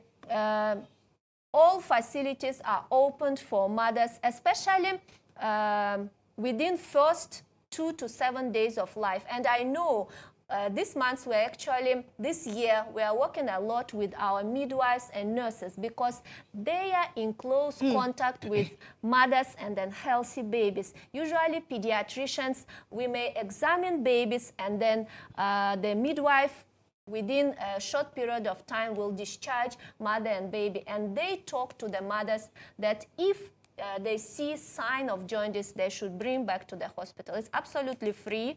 And the phototherapy, that is actually the method of treatment of jaundice.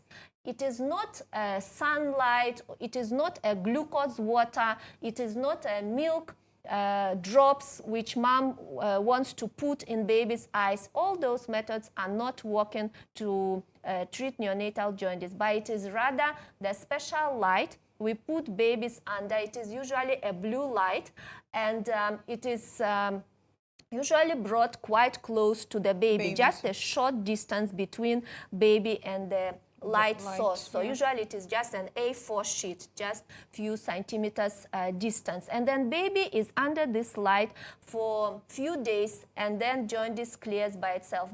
Before that, we also take the blood sample for bilirubin, because we want to know the initial level of bilirubin. It is not all jaundice which is supposed to be treated. We already discussed that it may go by itself without any complications, but we actually need to know the level of bilirubin, the level of yellow color. If it is high enough for us to start phototherapy, we will do it. Sometimes mom brings baby to different facilities, and we are examining baby, and baby is severely jaundiced, and when we are checking the bilirubin level, it is really, really high. At that point, phototherapy alone is not enough. So what we do usually, we put baby under the light, and at the same time, we do exchange blood transfusion. So we take part of baby's blood and we give donor's blood. So we take the blood which is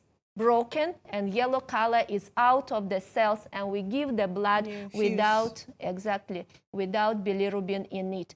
So these are the two methods of treatment of jaundice. We don't have any other methods of treatment. All right, thank you very much, Dr. Anastasia, for coming through. So that's Dr. Anastasia Pusurova. She's the General Secretary of the Pediatric Society of Ghana, Greater Accra Branch. That's it for Health Alert.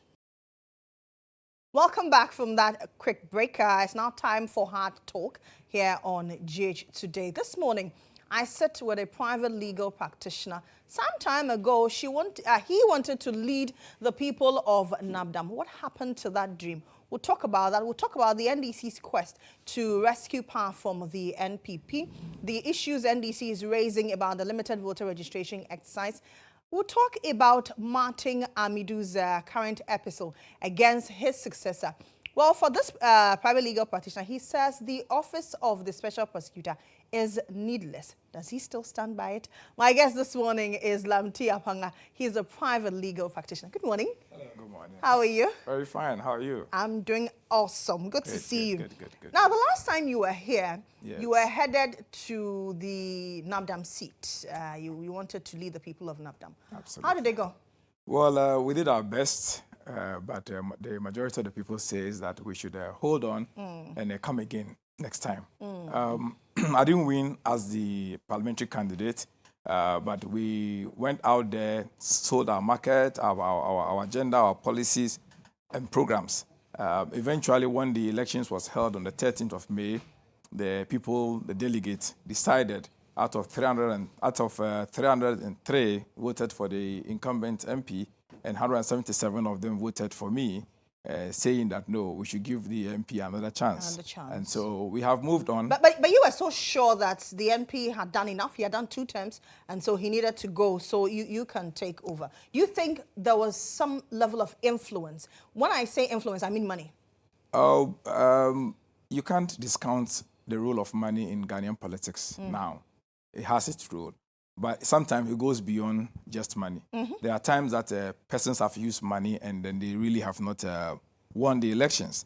And there are times that money alone is not enough. So perhaps money and other considerations form the basis for the outcome of the elections. Yeah. But nonetheless, I mean, it is still an NDC game, and we are back to the NDC family, ensuring that the seat remains an NDC seat. The national elections goes in favor of GHOne Mohammed. That's what matters. You readily accepted and was willing to support the incumbent. If the tables had turned, do you think he would have supported you? You are inviting me to get into the mind of the MP who is I mean, you campaigned. Who is a medical doctor and I'm a lawyer. How do I go into the mind of a doctor when well, lawyers actually do. When my training, if it's in the box, I will go into his mind. Why it's not in the box? Oh, but there's been a very good cordial relationship between us. We are practically brothers. And so I expect that when the tables turn, or if the tables had been in my favor and he didn't win, he would have also given the same support. Yes, I mean. Let's talk about election 2024. It's in the offing. The NDC's quest to secure victory. The president, Dankwa Akufo-Addo, says he is not. He doesn't want to hand over power to Mohammed because he defeated him twice. So there is no point in Mohammed becoming his successor. Well, I think that the president is engaging in wishful thoughts, wishful thinking. And he is entitled to that. I mean, it's very unfortunate that sometimes we expect persons who have attained the level of statehood, like the president has, to carry himself in a manner that would give the office the respect and dignity that it requires. But if he decides to throw that away and get into the such wishful thinking, then he would invite for himself unfortunate criticisms and attacks that he deserves. It is not for him to decide who he's going to hand over to. The people of Ghana will decide who they want as their next president. It doesn't matter that he has defeated him twice. In fact, even that is very doubtful. But nonetheless, he, Nana Akufo-Addo himself, lost 2 or 3 other elections before he became president. And that is just 2 or 3 main elections. But he had previously lost primaries to John Ajekum Kufuor at Legon. And we remember very well. So if he continues this way, we'll remind him of his old wounds. And remind him that the fact that Ghanaians gave him the opportunity to become president does not mean that he has the ultimate goal or authority to decide who becomes his successor. It is Ghanaians who will decide. And we can tell from the performance of this government that indeed Ghanaians are dissatisfied with the performance of this government and obviously would be rooting strongly for GHOne Mohammed. What are the things that make you think that Ghanaians are dissatisfied? We can see the performance of the economy. We've seen it. We have seen it now. We saw the dollar at the beginning of their term. We've seen the dollar as we speak today, and we've seen projections that have been made by persons who are involved in economic analysis and what they are telling us we should expect in the next future. Now, if this government have put in good measures, we wouldn't be where we are. if indeed the promises they gave Ghanaians that convinced most people, as a matter of fact, misled a lot of people into voting for them, have been put in place as promised, we wouldn't be where we are at this stage. And so we are convinced, beyond doubt, and we can actually compare. The beauty of it is that Ghanaians have had the opportunity of experiencing leadership under John Mahama and leadership under Akufo-Addo. And therefore, we have the better opportunity to tell who is a better leader and who was serving or has served the best interests of Ghanaians. So you think that, well, John Mohammed's second coming, this time around, he has only 4 years. Yes. You think 4 years is enough to turn things around? 4 years is very significant. There will never be enough time to turn things around in the history of Ghana. Government is a continuity. Government is progressive. Whatever John Mahama will come and set as part of the agenda can be continued as a foundation to build upon. And so he has 4 years, which is very significant. Don't forget that even as we speak today, this government is launching new programs even when they have just 7 months or 6 months to go. Yeah. So tell me, if 4 years is not enough, is 6 months enough for you to start launching new projects and new programs? So significantly, we have 4 years for John Mahama. And John Mahama has already started setting out certain policies and programs that he's going to implement, which will form the foundation to turn like things the around. 24-hour economy? Absolutely. A lot of Ghanaians say they don't understand 24-hour economy. No. A lot of people actually understand it and are embracing it. We have even seen the government embracing it. The judicial service has embraced it. Now in Ghana, courts are sitting in rotation. We have court that sits in the afternoon. I was in a court in Labadi the last time, and the judge says that she's going to sit from 2 p.m. to 6 p.m.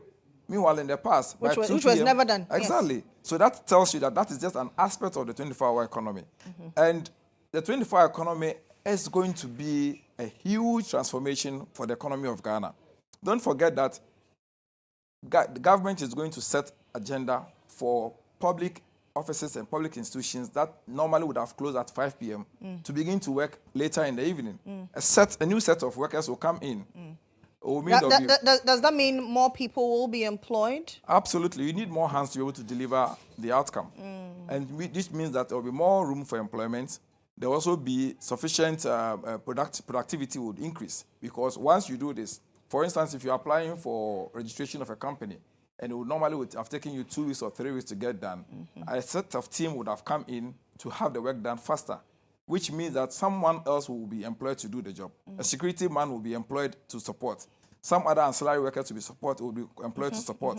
And then the efficiency would have increased. The speed and delivery time would have also improved. And so that 24-hour agenda is not a mere talk, but it is something that can be put in place to transform this economy. Your flag bearer, John Dramani Mohammed, says he will fight corruption. Yes. How will he fight corruption? John Mahama has demonstrated in the past where persons within his government were actually put out there and were tried. We've seen it, and some of them eventually, unfortunately, were convicted. We have seen his commitment towards the fight against corruption. And the pronouncement he made in the recent past actually goes to emphasize his position that he is going to fight corruption. Indeed, corruption has become a huge canker in Ghanaian society now. That's true. To the extent that we thought this government perhaps would do a lot in the fight against corruption. But on the contrary, this government has been a complete failure in the fight against corruption, and to the extent that they have actually enhanced corruption under this government. And so when John Mahama says he's going to fight corruption, he will put in place measures to ensure that members of his government who flout corrupt policies and corrupt practices would face the law. So when John Mahama was president, he didn't see his appointees that were corrupt were not seen, like Sedina. How come it took another regime to point out her corrupt deeds? You know, audit processes take periods and time. And it will take an audit process and time for us to discover wrongdoings. And so if it didn't happen during the regime of John Mahama... Can we say he was letting out some and shielding others? I don't because think so. If Abu Gapele was jailed, why was Sedina not? As I said earlier, it's a matter of timing. If an audit process has not taken place, you are unable to discover whether or not there's some malfeasance or some corrupt practice took place. Yeah. And we all appreciate the fact that the audit process sometimes takes end of a year and sometimes even the previous year before it is completed. Report. So sometimes the processes are such that it has not happened during a particular regime. But when it so happened in the case of Abu Gapele, we saw that him put out there, tried, and eventually convicted. Yeah. And so it is not as if he was being selective, but we have processes and procedure. Don't forget that there are rules and regulations that govern everything that you do. You can't just get up and say, hey, there's rumor that you are involved in corrupt practices, so go to court. They must go through an investigative process. There must be an audit process. The person must be given the right to respond to all the queries. When you have done all that and you have sufficient evidence to go to court, you proceed to court. Talking about the fight against corruption, Yes. you once said that the office of the special prosecutor was needless, Yes. for want of a better word. Yes. Do you still stand by that word? Absolutely. I still stand by my earlier position that the office of the special prosecutor is needless. It's an unnecessary level or layer of public expense, public bureaucracy, and unnecessary procedure that is drawing us back and not taking us forward. We have seen it. I didn't know that this would be the outcome, but I predicted that the office would not perform. And eventually, we have seen it under Martin Amidu, we've seen it under my own good friend, Kisi Jabin. It is not the problem of the office per se, but we have sufficient public institutions that could have been used to fight corruption. See, we have Yoko. Yeah. We do have the FIC. We also have a special unit at the police CID called Financial Crime Unit, and several other units within the police service. And what would even interest you most is that the Office of Special Prosecutor draws his staff from some of these organizations. We have seen that being mentioned by Martin Amidu. Absolutely. So if you are really going to draw all this staff and resources from these organizations, why wouldn't we empower the current organizations? Give them the resources they need. Give them the power and the authority they need so they can go ahead and do their job. The interference from persons who occupy political offices, it is one of the reasons why the fight against corruption becomes very difficult. And that is what we have seen again in the Office of Special Prosecutor. Whilst we've established it, it has become a cosmetic, a layer to deceive the public that we are ready to fight corruption. Yet, we have drained resources, paid workers, established an office, spent so much money, and yet we have failed to achieve our objective. So you say that whatever Kisi Ejabing is doing has not yielded any result? It hasn't. It hasn't. Not just Kisi Ejabing, whatever that office has done so far has not yielded any results. The results that perhaps can serve the best interest of Ghanaians in the fight against corruption. We haven't seen it. Martin Amidu wants him removed. What's your thought? Well, I find it very unfortunate that there is no other person but than Martin his predecessor. Amidu, who is the one who is the predecessor of the leading current this crusade to have Kisi Ejabing removed. It raises a bit of doubt and questions about whether or not it's a genuine attempt to enhance that office and put in place someone who can really deliver the job. Or it's a way that Martin Amidu is being used by persons within government to fight Kisi Ejabing because he's embarrassing the government. We have seen what has happened with Cecilia Dapa's case. We've seen several other moves that the current OSP has undertaken. And some of them have actually been fought against by the current administration. People who actually set up the office, who appointed him, saying that he should come and assist them to fight corruption. The man is now fighting corruption, and they are finding grand schemes to have him removed. Martin Amidu's attempt to have Kisi Ejabing removed, for me, is very unfortunate. And it's as if we are failing in the fight against corruption. It goes to manifest that clearly the fight against corruption is at a loss, and the corruption is winning. We have seen how swift the president was able to send a letter to the CJ's office. Meanwhile, there's been several other petitions to his office that have not seen the day of light. Why? Do you think he will be removed? It's as though asking me to predict whether there will be a funeral. I cannot say so. But let's leave it for the office to decide. The CJ is going to establish whether or not there's a prima facie case. Based on that, will do that. If I sit here as a lawyer and start predicting the outcome, I'll be prejudicing the outcome or the work of and that is not fair. And so let's see how it goes. But it's unfortunate because whilst he occupies the office as a special prosecutor with this pending petition, he is not empowered to carry out his duties. But will you be surprised if he's removed? I won't be surprised. I won't be surprised because I have seen that members of government actually want him out of the office. They see him as a thorn in their flesh, and he's someone who is not promoting their agenda. And so having him removed will serve their interest. But I wish that they would have had a better, someone else occupying that position who would ensure that he delivers on his job. Will the NDC scrap the office of the special prosecutor if given power in 2025? I would not be in a position to say so. I don't have the authority of the party to make such a statement. But you're a member of the NDC. I am a strong member of the NDC, but you know these are official positions, and I cannot sit here and say. So you haven't gotten wind of that? No, I haven't gotten in wind any of discussions? That. No, but you know the NDC, in a general policy, would not necessarily go around scrapping officers. We'll see how we can empower them, tool them, resource them to deliver on their mandate. Don't forget that the Office of Special Prosecutor has been established by an act of parliament. Absolutely. And so to simply scrap it would mean going through a lot of processes, of legal processes. And don't forget that we've set up a whole office for that unit. There are persons who have been employed in that unit, and there are processes that have already begun. And so it may not be meaningful, even though I do agree that it's a needless layer on the public bureaucracy. It will be very meaningful to simply scrap it. It may rather be better to enhance it, see if you can review its process and procedure, empower it more so that it will serve its purpose. Otherwise, we have just wasted resources. Let's talk about the seeming brouhaha between the TUC and SNIT over the sale of some hotels to a cabinet minister who is a majority stakeholder in Rock City. There are issues of conflict of interest. What do you think as a lawyer? Well, you know, the thing about corruption is not necessarily when you have actual and factual corruption taking place, but even the perception of corruption.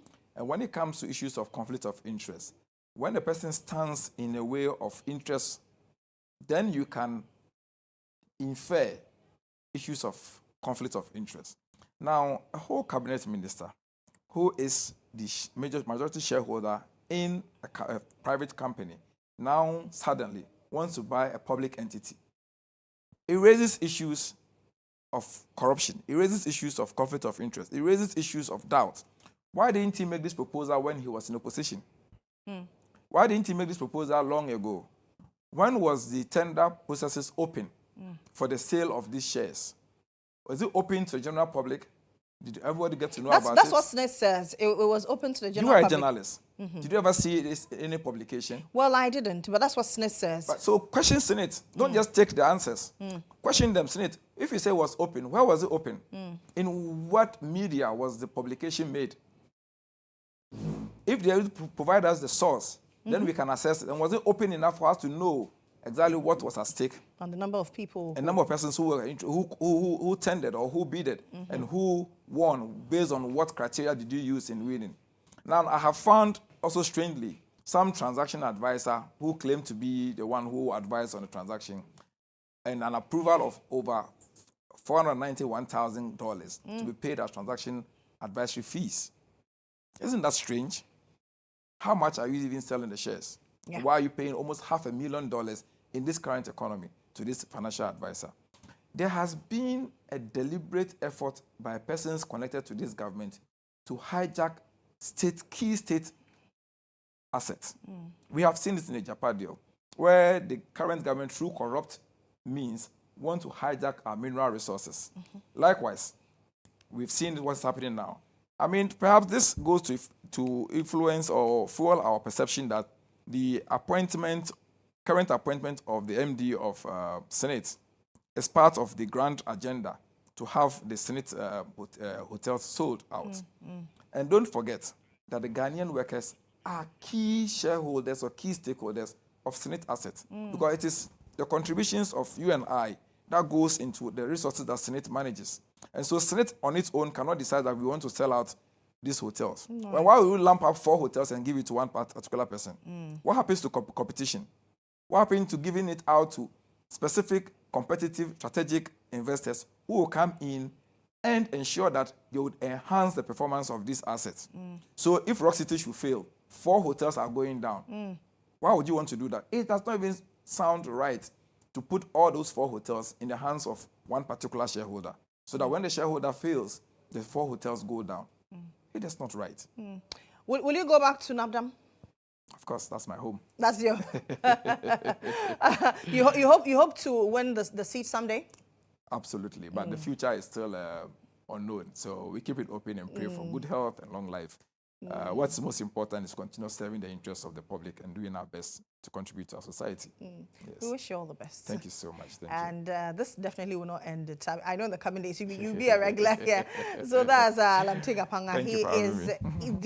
He's a private legal practitioner. Are you still the director of legal affairs for the NDC in the Upper East region? In the Upper East, yes. Okay. He's also the director of legal affairs for the NDC in the Upper East region. This has been the Heart Talk here on GH Today.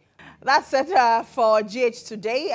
From all of us and on behalf of the entire team led by Ibrahim Alassan and Ruben Eden Banini, we say thank you very much for staying tuned in. My name is Lily Mohammed. Have a great day.